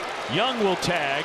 He is in to score. Throw to second base. Holt down to third. And the Red Sox have tied it at 5-5. Good job by Bradley. I mean, obviously you want to get a base hit. You want to drive in a couple, but he gets 2 things accomplished. He gets the fly ball deep enough to get the run home, and he also gets the ability to get Holt over to third base with less than 2 outs. And the way that the center fielder Naquin caught this ball going back, it was an easy decision to tag up at second and go to third. I mean, he had no chance on the way he played that ball. So the Sox have the go-ahead run 90 feet away. That's all for Detweiler, and we have more from Cleveland coming up.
By Southwest Airlines.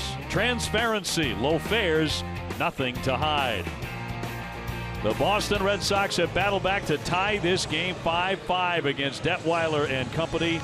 Of course, it was Chris Young just scoring that tying run, tagging up in the sacrifice by Jackie Bradley. Young reaching on a fly ball that should have been caught. Absolutely should have been caught, and it was, I think, the inexperience of Naquin, the center fielder, not taking charge on that ball, and that was a huge break for the Red Sox. So McAllister coming out of the bullpen, a right-hander, very tough last year in 61 appearances. So they used him a lot. 4-4 with an ERA of 3. And Mookie Betts will climb in with runners at first and third and only one man out. The Red Sox trying to take the lead for the first time in the game. Mookie is 0 for 3.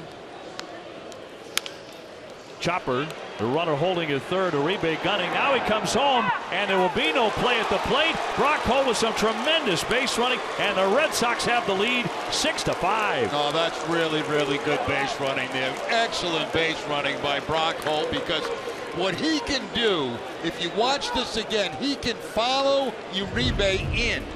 Watch Uribe have to come in to make the play on this. Now Holt can follow him in. Once he sees him set up for first base, he's gone. And there's no chance at all. So you creep behind the guy that's going to make the play. You get yourself about 4 or 5 more steps and you score without a problem.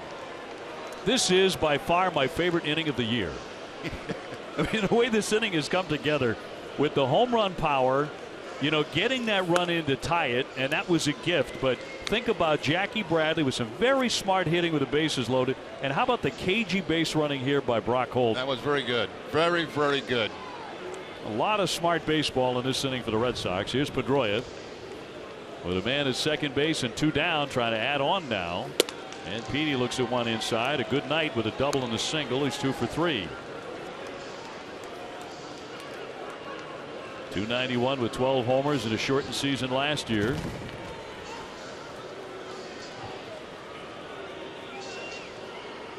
Swihart, the runner, at second base. Red Sox have surged into the lead here in the second game of the season. And across for a called strike. One of the things you and I talked about often during spring training was one of the failings of last year's Red Sox early in the year was situational hitting. Yes. And in this inning, we're seeing, I think, a lot of what John Farrell and Chili Davis were talking about all through the spring and kind of come to fruition. Yeah, we saw this develop with about a week and a half left in spring training in a number of games that they played. Line shot off the glove of Napoli. Has to find it now, play it first. The slide, and he is out at first base. So that will retire the side. Well, it started with a bang, didn't it? David Ortiz, number 505. Moments later, Hanley Ramirez with a blast. The Red Sox would add on 2 more runs, and they have the lead, 6-5.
Red Sox and the rest of America run on Dunkin', because Dunkin' iced coffee is consistently smooth and delicious.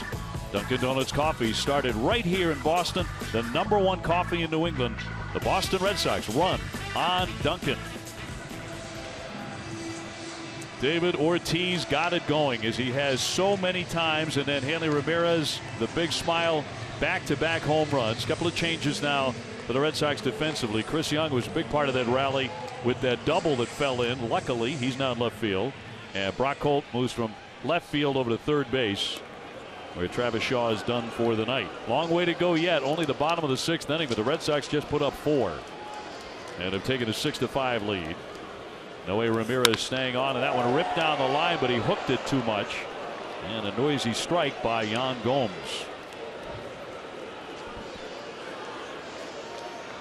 Well, Jerry, an awful lot happened in that inning, and it was all good for the Red Sox. Yeah, a lot of action, all types of baseball. You know, the long ball, small ball, running run is over.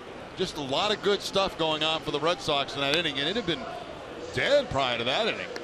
It really had been. Gomes is 0 for 2. He has flied to right and struck out. And Clay Buchholz is off the hook. Looked like he was on his way to a possible defeat. Lasting only 4 innings officially tonight, giving up 5 runs. That's a ball inside. And Robbie Ross Jr., the left-hander, begins to loosen, so the bullpen is going to be required in a major way in this one.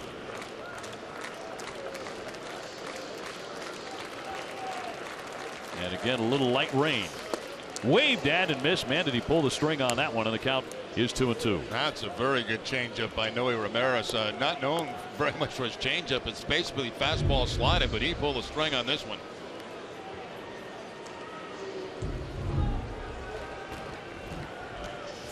Two, a check, and it's inside. Tried the changeup again, tried to double up on it, but that time going inside with it. Marlon Byrd on deck, and then Uribe, the scheduled hitters for Terry Francona. And the 3-2. Cracked foul. Red Sox looking to grab 2 victories in the first 2 days. And the bullpen is going to have to be sharp. It certainly was yesterday in the sunshine here in Cleveland. But if anything, Craig Kimbrell was a little over-amped in a non-save situation. The 3-2 coming. He wouldn't chase it. It's outside, ball 4. So certainly not what Noe Ramirez wanted to do after getting 4 runs. No, after a number of pitches inside to Yan Gomes, he tries to go to the outside corner to pick up the strikeout and just missed the outside part of the plate. Ace Ticket, Boston's trusted source for Red Sox tickets, has the best seats at the lowest prices to all the games at Fenway with a 200% guarantee. Treat yourself or someone special by visiting aceticket.com or by calling 1-800-MY-SEATS. We'll bring up Marlon Byrd, who was grounded out, popped up.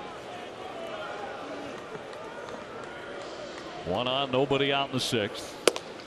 That'll be a strike. Ramirez right now has to focus on the bottom of that strike zone, try to induce a ground ball double play. He's got a pretty good sinker. Keep it down low.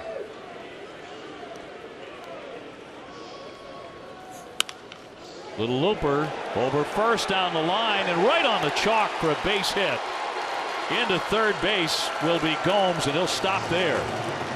Marlon Byrd just dropped it down that line. Well, you know, Ramirez got the pitch where he wanted it. He got it down, but somehow Byrd is able to inside out that pitch just in fair territory down the right field line. That ball's inside. I don't know how he's able to float that one into right field for a base hit. So that quickly, back come the Indians in a 1st and 3rd situation.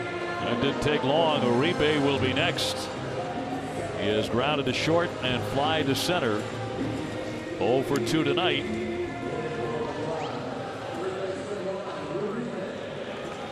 And nobody out, and here come the Indians.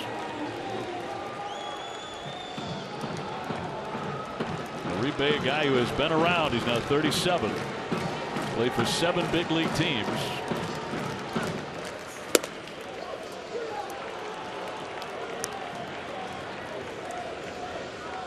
Uribe always described as a manager's best friend. He helped run the White Sox clubhouse under the, shall we say, unpredictable Ozzie Guillen when they won the World Series in 2005 in Chicago. Fly to dead away center, hit well enough. Jackie backing up, still backing up. The wind took it, got all the way to the warning track. Tagging up now Gomes, and he is in as the throw comes back in. They hold the runner at first base, but this game is tied. But that really got up into that wind current. It was going to be deep enough anyway. And all even 6-6. Yeah, it just kept going and going and going and going, and all of a sudden you're thinking, wait a minute, maybe this is going to get out of the ballpark. You can see how Bradley started to back up and then had to turn around to go back to make that catch. Noe Ramirez reminded that nothing good ever comes of a leadoff walk, which is how that run was produced. Yan Gomes tagging up from third base. So it is a 6-6 game, and Robbie Ross Jr. will make an appearance, the left-hander out of the Red Sox bullpen, and he will become the next Red Sox reliever. It's going to be one of those nights you have to patch it together and keep on scoring. Yeah, the Red Sox got to get through this 6th inning without any more runs given up. Then they get into the real strong part of their bullpen after that. And Terry Francona is going to counter this move and bring on Rajai Davis, and he will hit for the rookie Naquin, who's had an interesting night. He had his first major league hit, his first big league run, but also had a lot of trouble with the ball last inning that fell in.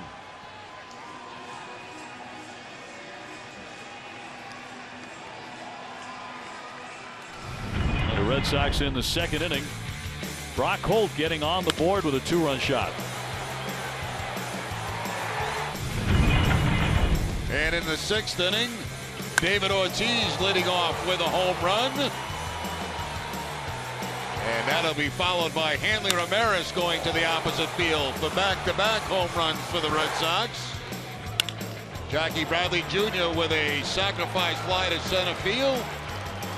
Chris Young comes in to score. And then Mookie Betts. The ground ball. Uribe comes in.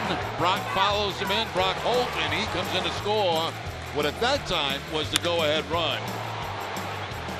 Uribe just ties it up with a long fly ball to center field. So we are dead even.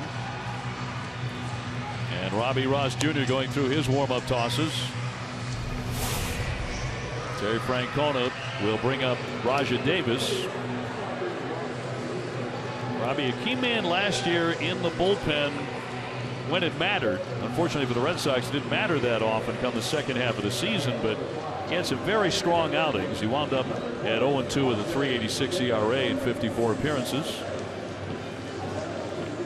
Out of Lexington, Kentucky. One man out in the inning. Runner at first base for Cleveland. Davis had a rough day on opening day yesterday. He was 0 for 4, struck out 3 times.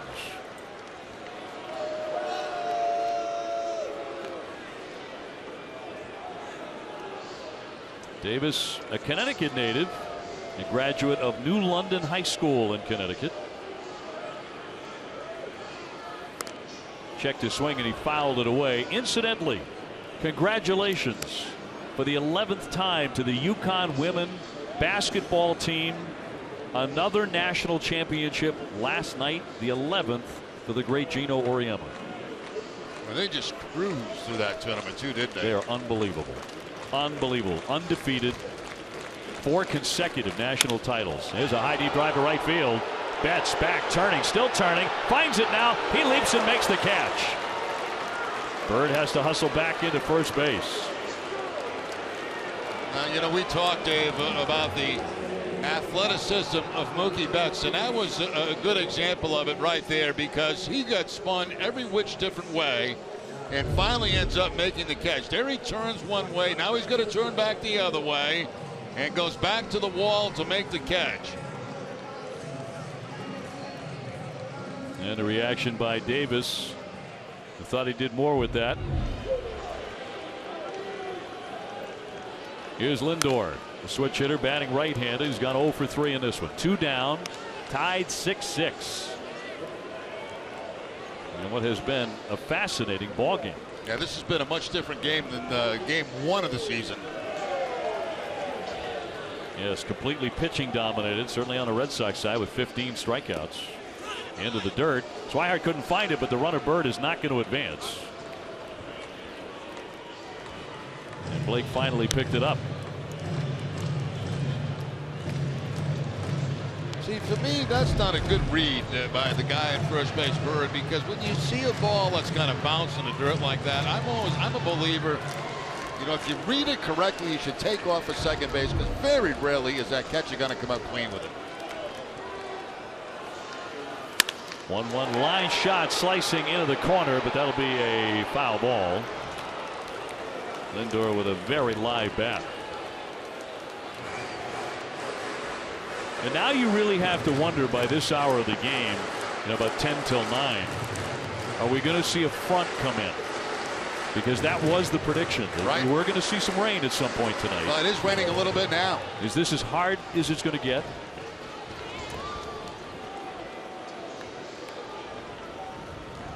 Certainly hope so. Here comes the 1-2 from the left-hander.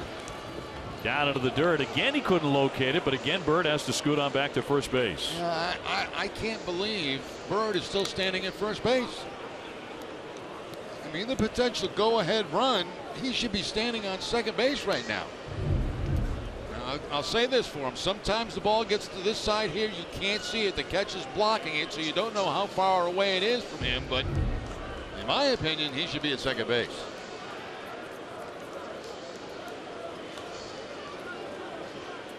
2 balls, 2 strikes, 2 out, tied 6-6.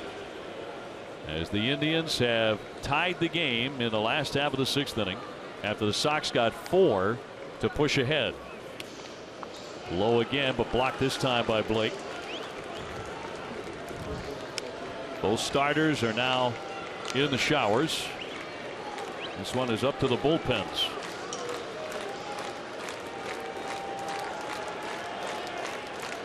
It's a full count on Lindor. You hang one to him, he can do damage with it.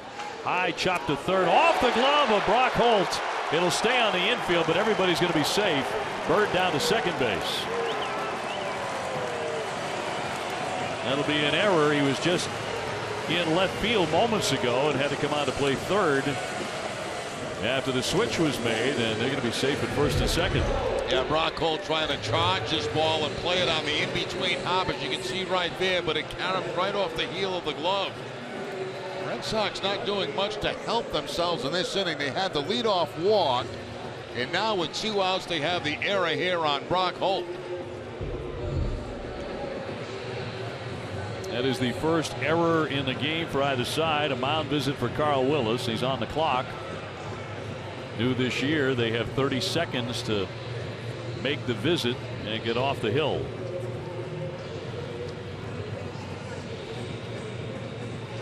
That's a new rule. Umpires this year may also use instant replay to place base runners on boundary calls, which they couldn't do before, to decide where the base runner should be, unlike an interference, a fan interference. Matt Barnes now throwing in the bullpen. Ross trying to get out of the 6th inning. A run is in to tie it. And now the Indians suddenly have the go-ahead run at second base. 2 men on.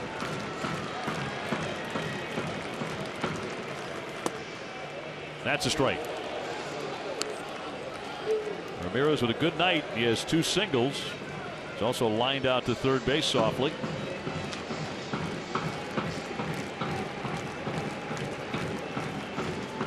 The 0-1 from Ross. 1 ball, 1 strike.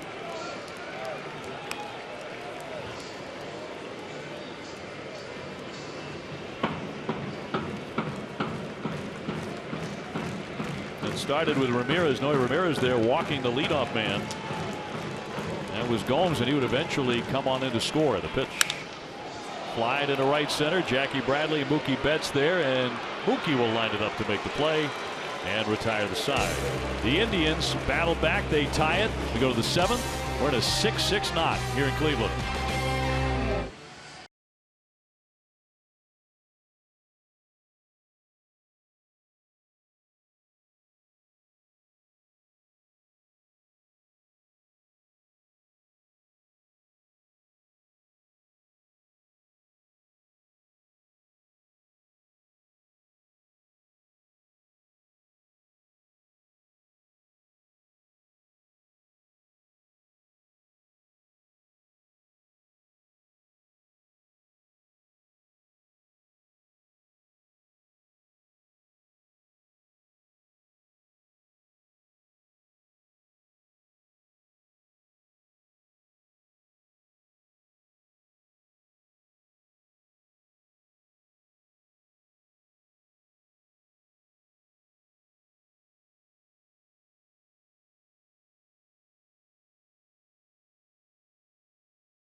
Morning at 9 on Dining Playbook. Billy and Jenny come to you from a great Italian restaurant not located in the North End.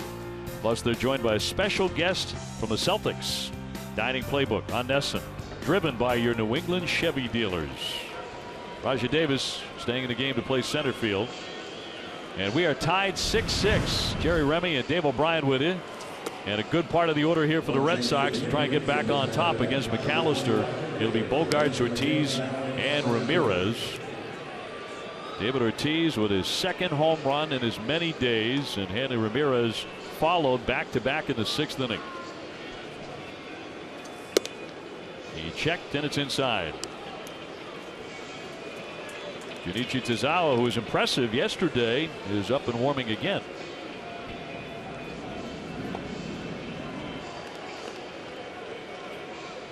Xander in this one has walked, struck out, and hit into a fielder's choice. Comebacker up the middle. That's where Kipnis was. He gloves it and gets it. One man out. And Xander still looking for his first hit of 2016. Tomorrow at 5:30, don't miss Red Sox Game Day Live presented by DCU. Coverage of the special ceremony from Cleveland as the Indians pay tribute to David Ortiz. DCU Digital Federal Credit Union. What can DCU save you? And here comes Big Papi again. He homered his last time, 1 for 3 tonight. He looks at a strike.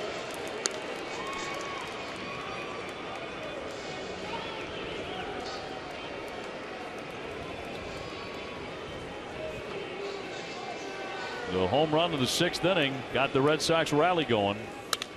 High fly center field. Davis had started back and now waits on it. They're 2 down. Boy, that wind I think is tough tonight. Yeah, we're really seeing some strange plays by the outfielders tonight. On routine fly balls, they're having difficult time because of that wind blowing out. Thinks he's got it lined up, all of a sudden, whoops. Got to go back another step. Hanley Ramirez homered his last trip. He's 1 for 3. He's also grounded the pitcher and struck out. On base 3 times in the Sox win on opening day, the delayed opener yesterday. Ball 1. Remember last April for Hanley, 10 home runs in the month of April. Some mammoth clouts Line shot, base hit up the middle, but that's the Hanley Ramirez the Red Sox want to see. Yep. That's a very good at bat. I mean, you know, the last two, obviously the home run is a great at bat. That is an excellent swing right back up the middle, not trying to do too much, not trying to pull the ball. Take what the pitcher gives you and rifle it right back up the middle. Now you see that time almost no leg kick at all by Hanley Ramirez. That's about as short a leg kick as you'll see him take. And what that does, in my opinion, it eliminates a lot of bobbing of the head, of the eyes. It's just nice and smooth. It smooths things out. John Farrell's going to go to the bench now and bring on Pablo Sandoval, who lost his third base job to Travis Shaw. This will be the Pandas' first at bat of the season. See his numbers last year, very disappointing for him. Now in the second season of a 5-year contract. And he'll bat on the left side. He is back to switch hitting, but last year was easily the worst of his major league career. He'll take ball one. Played in 126 games. Played in just one of the last 17 because of pneumonia. Travis Shaw had a base hit back in the second inning tonight, so he has 3 hits in the early going. There goes Hanley. Cut on and missed. The throw down to second. It's dropped, and he's going to be safe with a stolen base. But he is running wild here early in the season. I think that might have been a hit and run, you know, because Sandoval is a guy that can make contact on almost any type of pitch. And that ball's away from him, but Hanley just beats it out at second base. So Lindor never had the handle on a baseball. Now Hanley went first to third on a play yesterday that shocked everybody, including Brian Butterfield. So the Panda with a chance. This one's going to get away, and there goes Hanley on to third base. So the Red Sox have the go-ahead run just 90 feet away as that one got away from Gomes.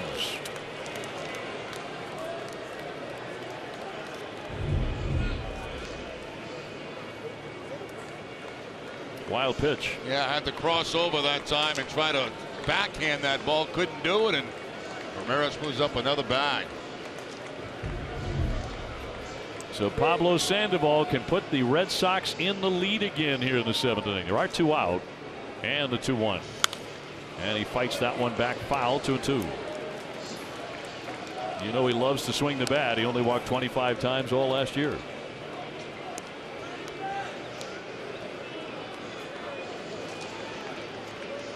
Pablo, a 2-time All-Star. And of course a World Series hero. He's been spectacular in the postseason. 2-2. Hanley Ramirez at third. Another one fought back on the swing by the Panda. Got underneath that fastball that time. That ball just about just above the strike zone, and underneath the fastball fouls it straight back.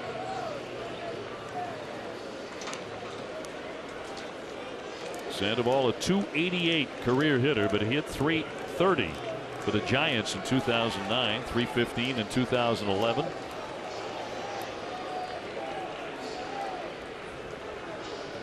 Two again.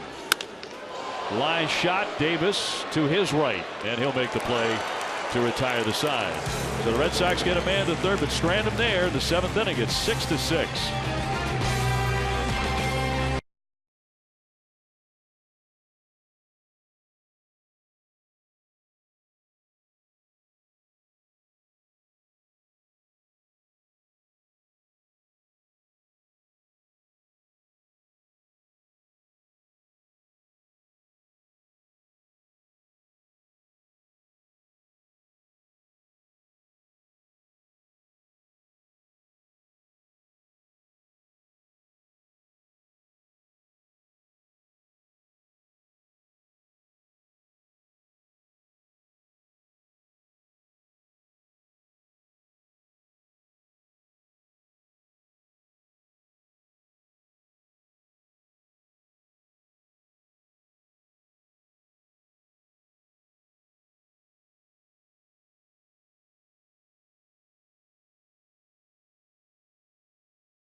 6 tie. Time now to vote on what you want Jerry to talk about tonight on NESN Sports Today. Clay Buchholz's start, the Red Sox 6th inning, or Hanley's new swing.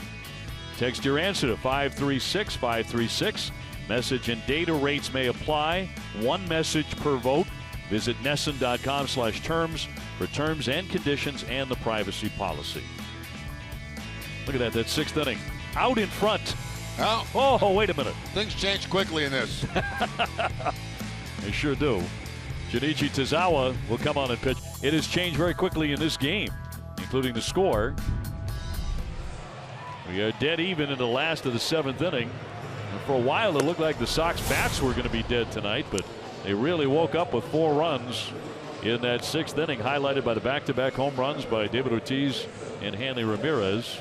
Tozawa worked a very strong inning yesterday on what turned out to be the season opener. 1 inning and struck out 2.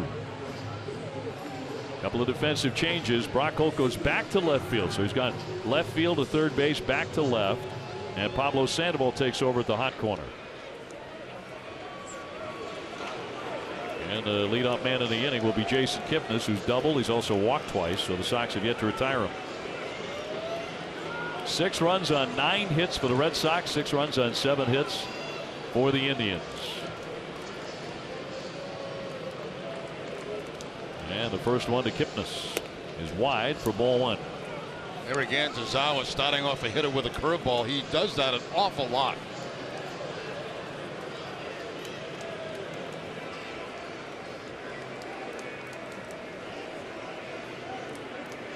The right-hander from Japan with the 1-0 pitch. And in there for a strike. Back-to-back curveballs from Tozawa. See, he doesn't throw that many of them. Mostly fastballs and that split-fingered fastball that we call a changeup.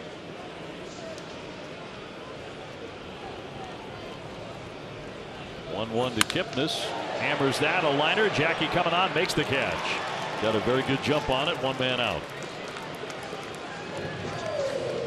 2016 CVS Health Charity Classic features more than the nation's top golfers.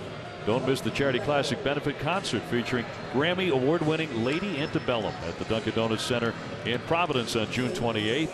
Get your tickets at Ticketmaster.com/Charity Classic Fenway. Mike Napoli now. He has walked, grounded out, and hit into a double play.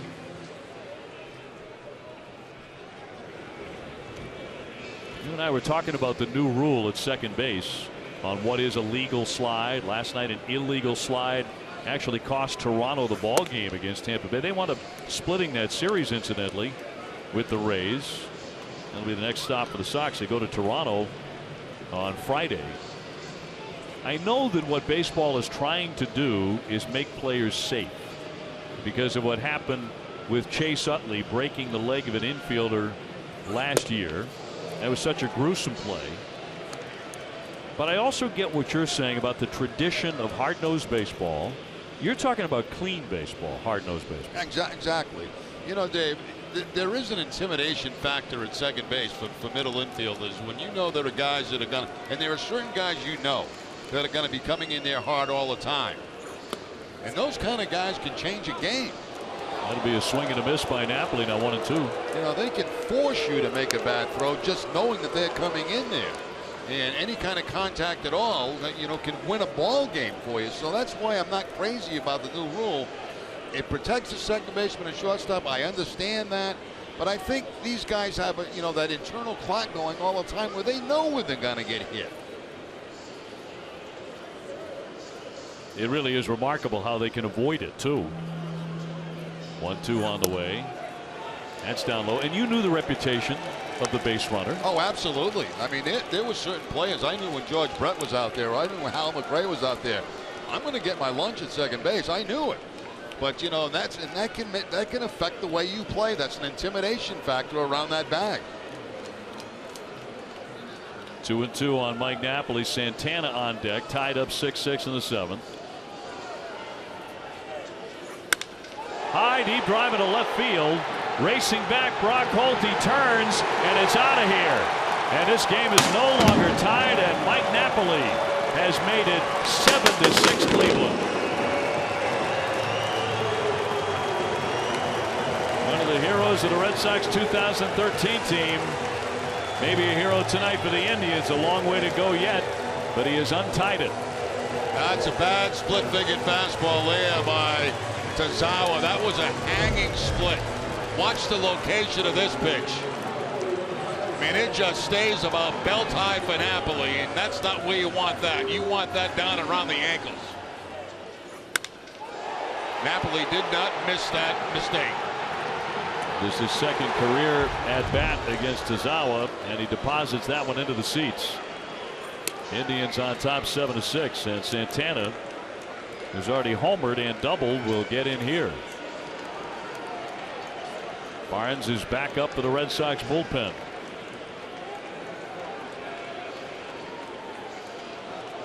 So the Sox are trailing again in a wild seesaw affair here at Progressive Field. They were down 4-0.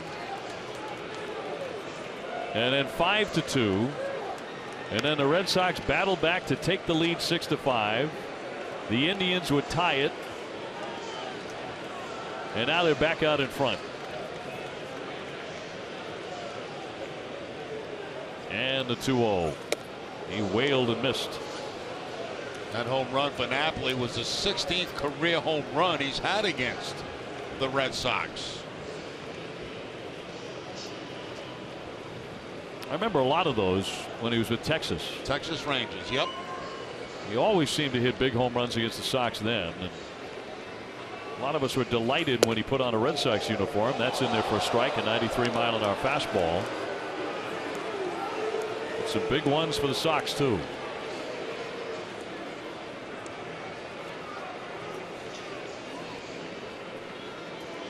We are in the 7th inning here in Cleveland.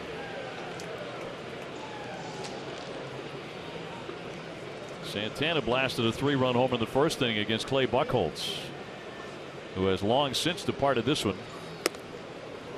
Clay was only on the hill for 4 innings tonight.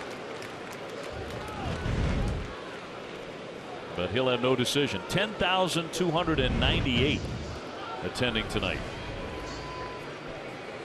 The forecast was not good, but we have not had a moment's delay here. Tazawa with a 3-2. Little dribbler foul.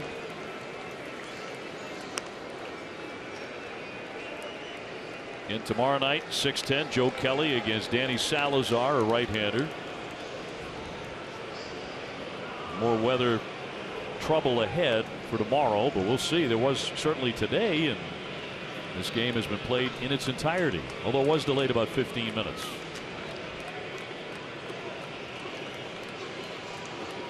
The 3-2 again. Foul ball on the ground.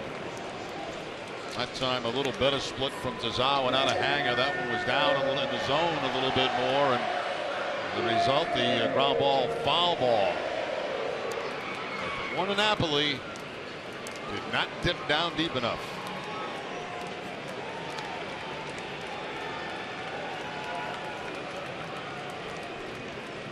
Yan Gomes on deck. One out in the inning, bases empty. Big overshift to the right for the Red Sox. And that is inside. He walked it. So Santana draws a walk. He's been on base 3 times. You know, the 2016 season is underway. Be sure to download the Sox schedule directly into your favorite desktop, web, or mobile calendar program. Visit NESN.com/schedule and download today. Out comes John Farrell.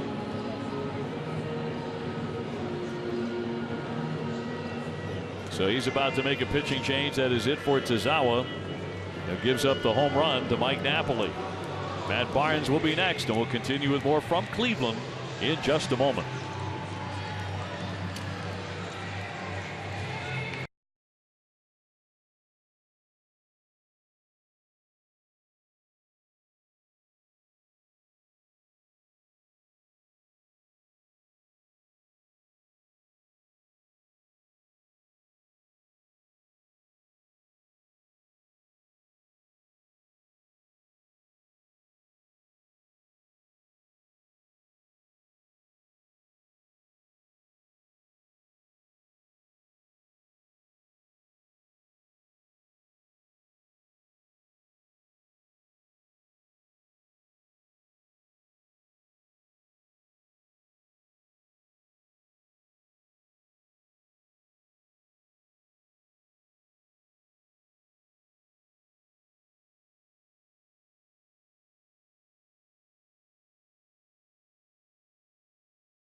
It's only lasted 4 innings plus 1 batter. David Ortiz and Hanley Ramirez went back-to-back in the 6th inning to bring the Red Sox back. Carrasco 5 innings on the hill as the starter for Cleveland. Mike Napoli just hit the go-ahead home run. And Santana's had a good night, 2 for 3. Matt Barnes now out of Danbury, Connecticut. Mike Napoli ponders a big moment for himself. See if it holds up, though. Barnes, the right-hander, getting a chance to get in here. 3 and 4 last year in 32 appearances, including 2 starts. He can throw hard. He can get it up to 95, 96. Yeah, one of the things they wanted Barnes to work on in the offseason is his breaking ball. We know he has good velocity, but they want him to be able to throw that breaking ball and hit his counts. And he certainly worked on that during spring training, was fairly effective with it. He becomes the 4th Red Sox relief pitcher because of the short outing of Clay Buchholz. Santana just took ball 4, so Yan Gomes will stride on up to hit now.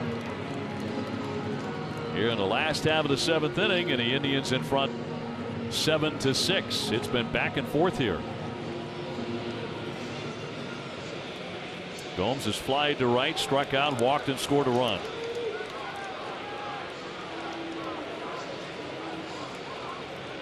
The catcher from Brazil.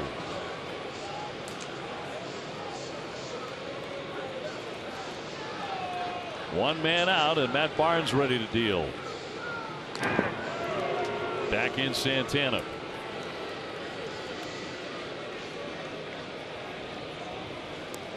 Gomes was hurt last April. He missed about 6 weeks. And they really missed him.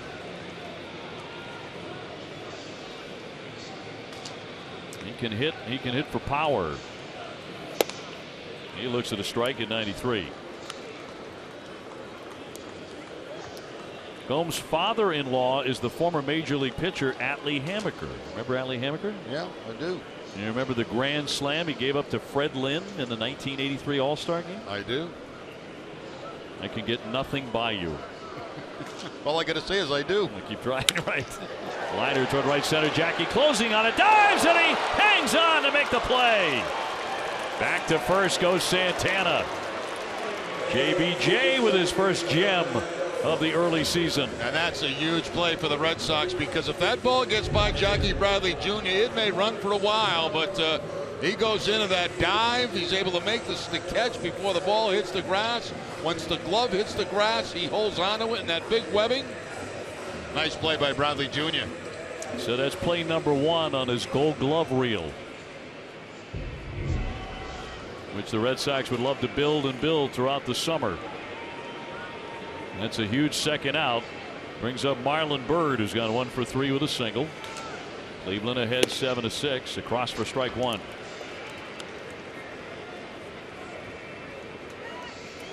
Sox have due up in the 8th inning. Brock Holt, Blake Swihart, and Jackie Bradley.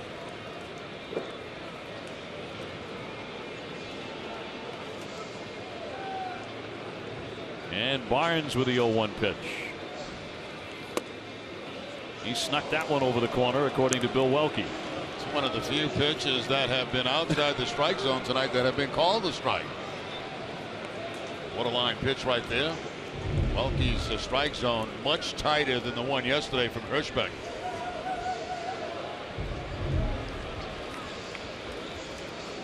Now eyeing a strikeout of Marlon Byrd. And he gets it on the outside corner for strike 3 at 95. And that retires the side. Jackie Bradley with a wonderful play. We go to the 8th.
semifinal presented by Plain Ridge Park Casino.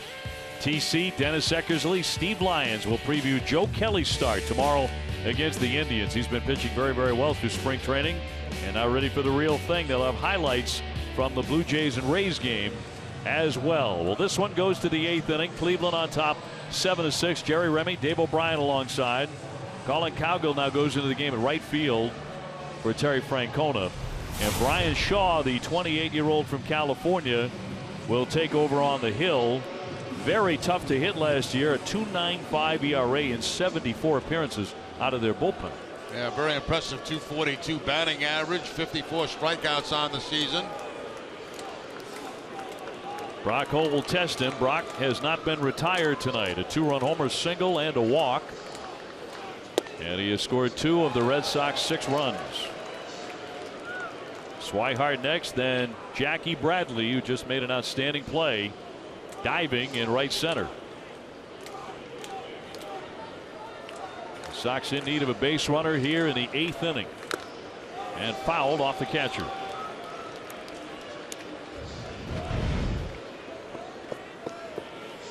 Seven runs on 8 hits for Cleveland, 6 runs on 9 hits for the Red Sox, and that includes 3 home runs for Boston tonight. Brock has 1. David Ortiz and Hanley Ramirez went back-to-back in the 6th inning. But the Red Sox came from behind to score 4 times. And that fastball misses.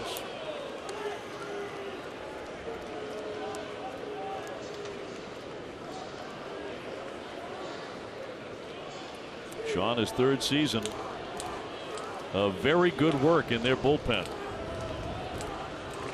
And he is used often. Off the outside. It did miss. 2 balls, 2 strikes.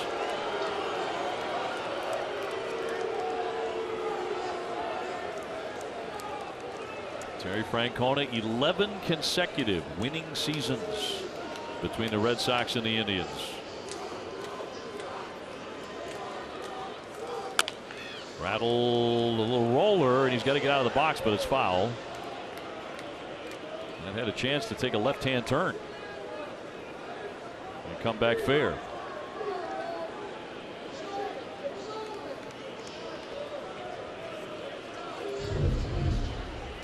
A little tap down that first base line. Brock Holt deciding I better run because it looks like it might come back into fair territory.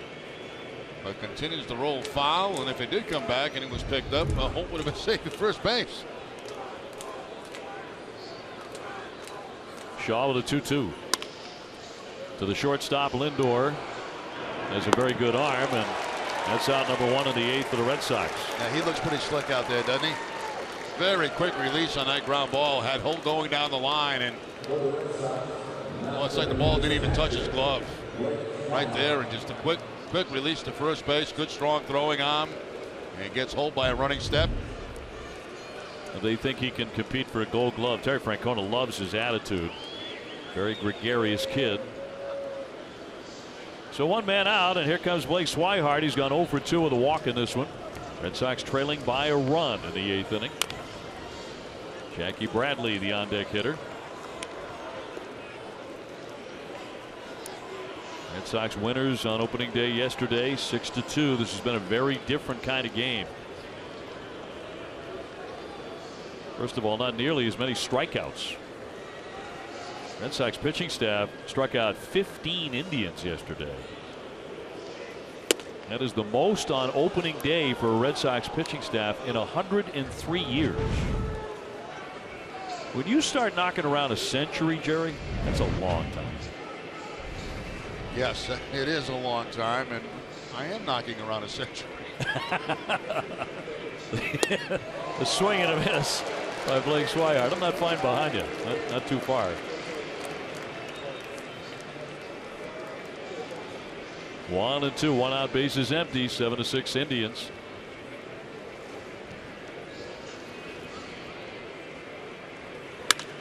Line drive sinking into left. Ramirez will close and make the play. Pretty good swing by Blake Swihart, but nothing to show for that, and there are 2 down in the inning. That's a frustrating at bat. I mean, you know you hit the ball well. You hit solid contact, a line drive, but it's right at somebody, and You can say, well, you swung the bat well and all that, but you want results. Jackie tonight with a strikeout, a ground out, and he's also driven in a run with a sacrifice fly. That was back in the 6th inning, his first RBI of the season. And one went around the plate for ball 1. A do-over shift with 3 men on the right side. Kipnis, the second baseman, is the man in the shotgun.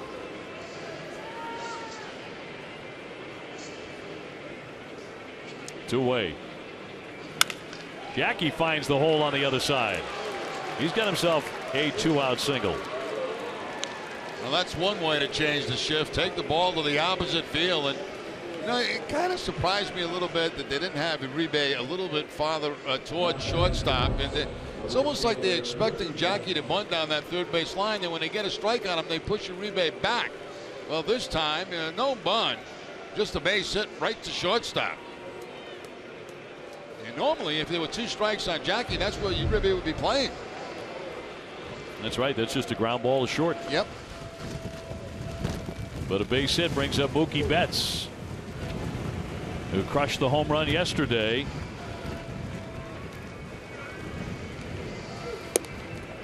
Just outside for ball 1. Mookie has struck out, lined to center, grounded to second, and grounded to third that drove in a run in the 6th inning.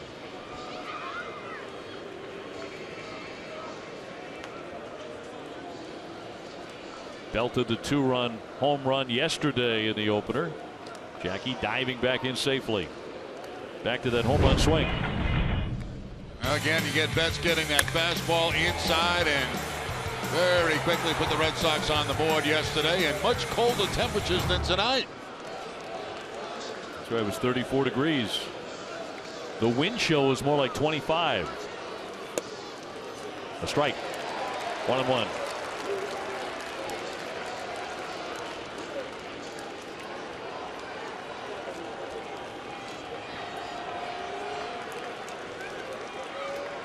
Cleveland 7, Red Sox 6. We're in the 8th inning.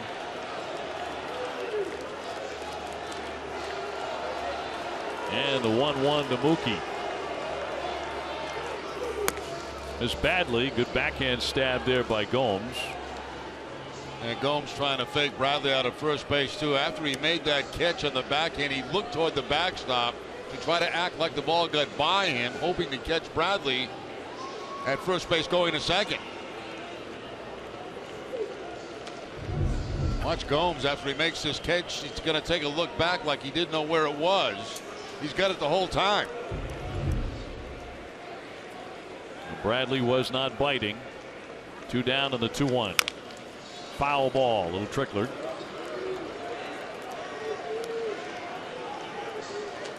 Koji Uehara now loosening up in the bullpen.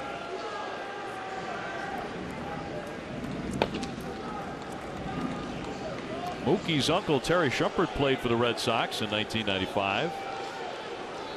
Another uncle, George Wilson, was a free safety for the Buffalo Bills and the Tennessee Titans of the NFL. So Mookie's athletic lines are well established. He was a terrific high school basketball player in Tennessee. Tried to check, but he went, and that is strike 3, and the side is retired. 1 man left. We're off to the last of the 8th. Still 7-6 Cleveland.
outbound. And here's a look. Clay Buchholz start running slightly ahead right now, but certainly not all precincts have reported. And the Red Sox 6th inning is at 33%, and 32% Hanley's new swing, which you did a great job breaking down. Thank you, Dave. And the exit polls right now very, very close. Too close to call at this point. Last half of the 8th inning, and Barnes still on to pitch. He needs to keep it right where it is, 7-6. The Indians up a run. And the Red Sox will have due up in the 9th inning. Pedroia, Bogaerts, and Ortiz. And the Indians with a very fine closer in Cody Allen.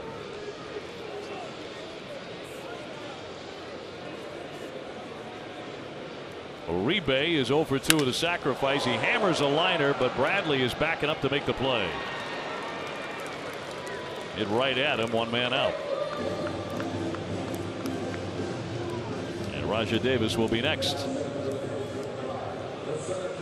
Red Sox have out-hit the Indians in this one 10-8, but they are trailing where it counts most, and that's in the run column. Junichi Tazawa allowing the go-ahead home run by Mike Napoli with 1 out in the 7th inning. It was not a cheapie. Napoli does not hit cheapies. Off the mitt. Ball 1 on Davis, who's only batted once tonight. He's 0 for 1 with a fly to right.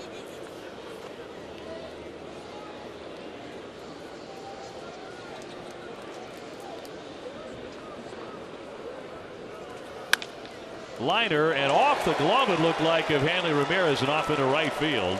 So Davis will be on with a base hit. Took a breaking ball to the opposite field that time. Looked like the curveball from Matt Barnes, and he slaps very hard off the glove of Hanley Ramirez. Now Davis has base stealing speed, and he's going to have to be watched very carefully over at first base with 1 out. Yep, he could still run. He has a couple of options here for Francona. Obviously the straight out steal, maybe a hit and run. A couple of things he can do with this combination. Lindor 0 for 4. He has struck out 2 times. And now time called by the home plate umpire Bill Welke.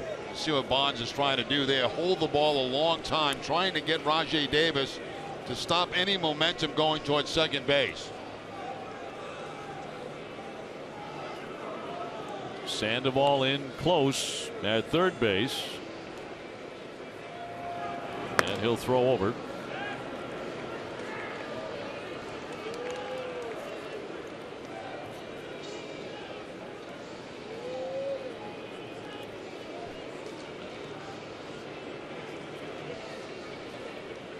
Barnes again from the set. Davis is running. It's a strike. Here's the throw. It's off into center field. And Xander Bogaerts is slow to rise. It'll be a stolen base for Davis. Now, you knew this was going to happen. You just didn't know on what pitch. And it took no pitch as the first pitch for him to go. Now, Barnes uses a little bit of a slide step, but still he's big, he's tall, he's lanky, and it takes him a while to get the ball to home plate. That throw was rushed by Swihart. You see the collision at second base with Bogaerts getting his left shoulder involved. But the big thing is Davis at second base right now in scoring position with the 1 out. Yeah, they clipped that left shoulder and spun him around. Pitch was a strike on Lindor. The Indians looking for some insurance run here in the 8th inning, and that one looped foul out of play. Cleveland on top 7-6, 1 out in the bottom of the 8th. Lindor hit .350 last year with runners in scoring position. It brought him up last June. And he wound up hitting .313 with 12 home runs. And you got to pay attention to Davis at second base because he's liable to take third. You can see Bogaerts in right behind him. Barnes with a step off. This puts you as a shortstop in a very uncomfortable situation because you have the responsibility with a left-handed hitter at the plate of keeping that runner close, but also not being caught out of position. Because you know Davis wants to take third base with one out. Bogart's lining up right behind him.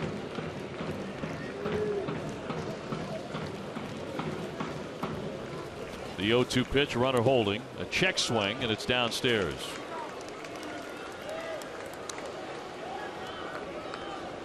So to count 1-2.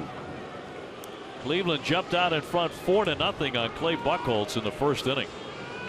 And they would lead the thing 5-2 after 2 innings. Red Sox came storming back in the 6th with 4 runs. Had the lead for a bit, and it was tied for a while, and now they're in front by 1 on the Napoli homer, and that's inside. And the closer, Cody Allen, he's got a nasty hard knuckle curve and a mid-90s fastball. He can be very nasty. 2-2. A little bit low. And a full count here on Lindor. Well, you see what speed does at second base too. It's got Xander Bogaerts out of position almost on every pitch because he's trying to hold that runner close, and it's very tough for him to get back into position.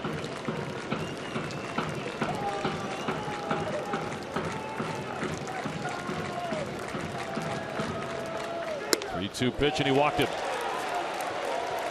So that'll put men at first and second for the Tribe in front of Jose Ramirez, who has a pair of hits tonight and is a good contact man. And there is speed on the bases here. Right now, those signs being put down by Swihart. If there's a double steal where he's going to throw the ball, whether it be third base or to second base.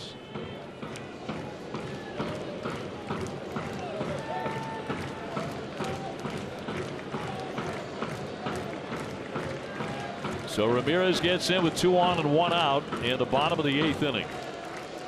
And the runners go. The throw down to third, the tag, he's out. Cut him down. Great toss by Swihart to Sandoval. Yeah, and that is absolutely the right call by the Red Sox because you have the left-handed hitter at the plate, so it's a wide open throwing zone to third base. Now, is this going to be challenged? No, I don't think so. The Red Sox elect to go to third base. It's almost like a pitch out. And the throw to third base gets the runner. Well, it doesn't. Wow. To me, it looked like that hand was in. Boy, on that angle, I agree with you, but they elected not to challenge. Runner down to second. And blue foul by Ramirez. 2 down. That was kind of a no-brain option right there by the Red Sox to throw to third base. You know, if you throw to second base, you also got speed at first. But you've got the wide open track to third base because of the left-handed hitter. Now let's take another look at this, and I think the hand's in before the tag is on. Yeah, you see Sandoval's left knee, but he got it inside that knee and onto the bag. Yeah, he did. That's a break there for the Red Sox. Big break. Deciding not to challenge on the Cleveland side. And no one's challenged anything tonight, so he had it. That's up high. 2 balls, 1 strike.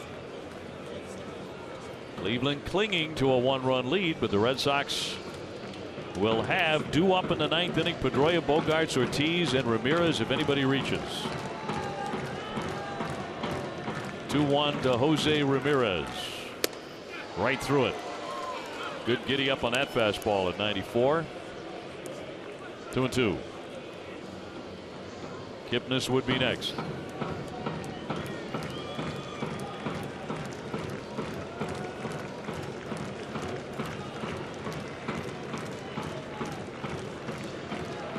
As he go back to number 1 here and ride it high.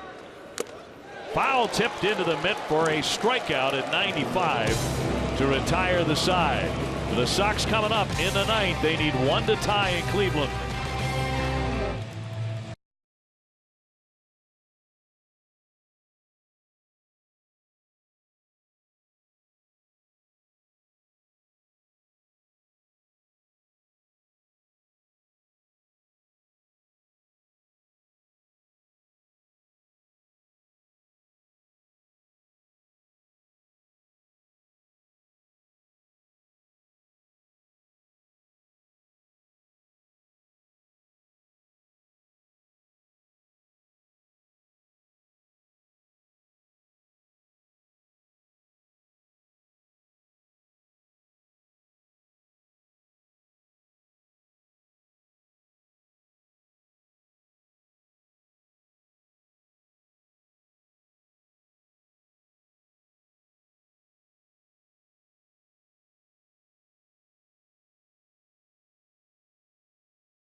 pitch presented by Joseph Abboud, available at Men's Warehouse.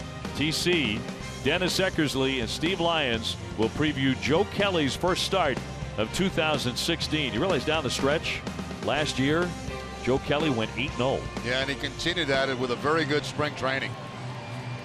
Oh, we are on to the 9th inning. We are puzzled as to why the Indians elected not to challenge that play at third base on the double steal, but it is interesting to note that with Terry Francona, he only had 25 challenges last year. That was the 5th fewest in Major League Baseball. Yeah, that's surprising because it's a very close play, obviously, and you could see it clearly on our replay that the run of Davis was safe. He had that the glove hand, as you can see, the mitt on the bag right there, and then the tag by Sandoval. And did not come off the bag. No, he did so not. It wasn't that. And a tag reapplied or anything. So let's see if it plays any role in the outcome of this one. Well, here comes their closer, and he's a very good one. Cody Allen, right-hander from Orlando, Florida. 34 saves last year, .299 ERA. But the Red Sox will send up 2, 3, and 4. Pedroia will start it. Boston down a run here in the 9th inning. And what has been a very entertaining night here in Cleveland. Not that many have seen it locally. About 11,000 in the seats, but we've been very entertained. This has been an interesting game. There's no question about that. A lot of things going on. Well, Pedroia would like a few more to go on. He has doubled and singled, 2 for 4 tonight. High fly to right, but it won't carry. Calgo backing up, makes the play. So 1 man out in the Boston 9th. Bogarts will be next.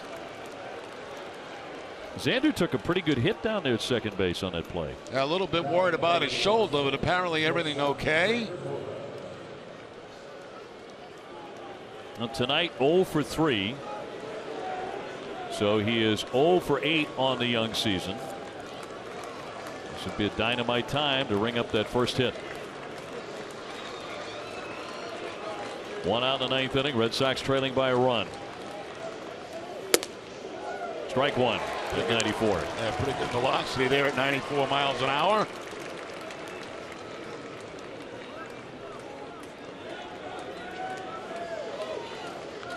It's a very good Cleveland pitching staff. Better than maybe it has shown here these first couple of days of the season. He waves and misses. Wow, that's pretty nasty right there. That's a hard curveball. Late breaking.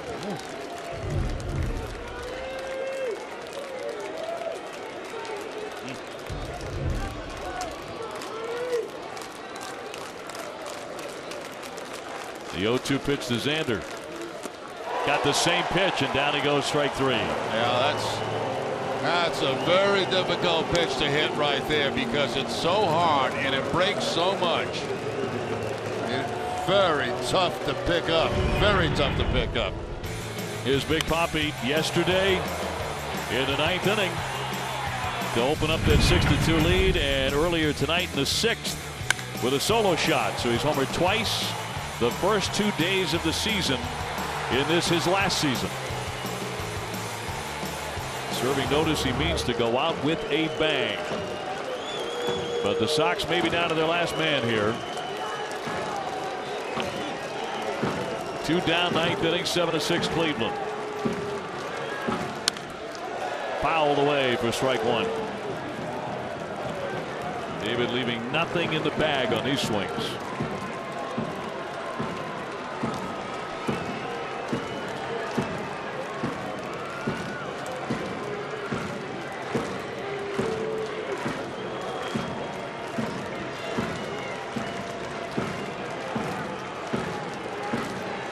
With the 0-1. A little bit high according to home plate umpire, but looked like a pretty good pitch. 1-1.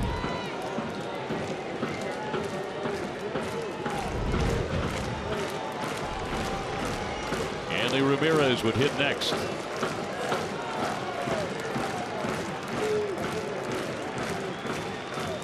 Into the dirt. 2 balls, 1 strike. That's that hard breaking a ball again by Allen. That time too low. We mentioned that hard knuckle curve that goes straight down.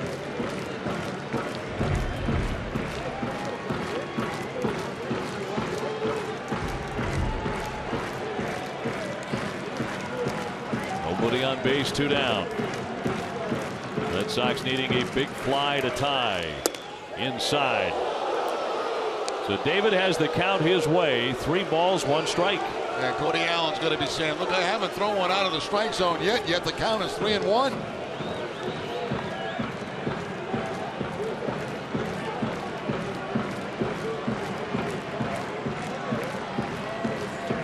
Let's see if he gives him something to drive here.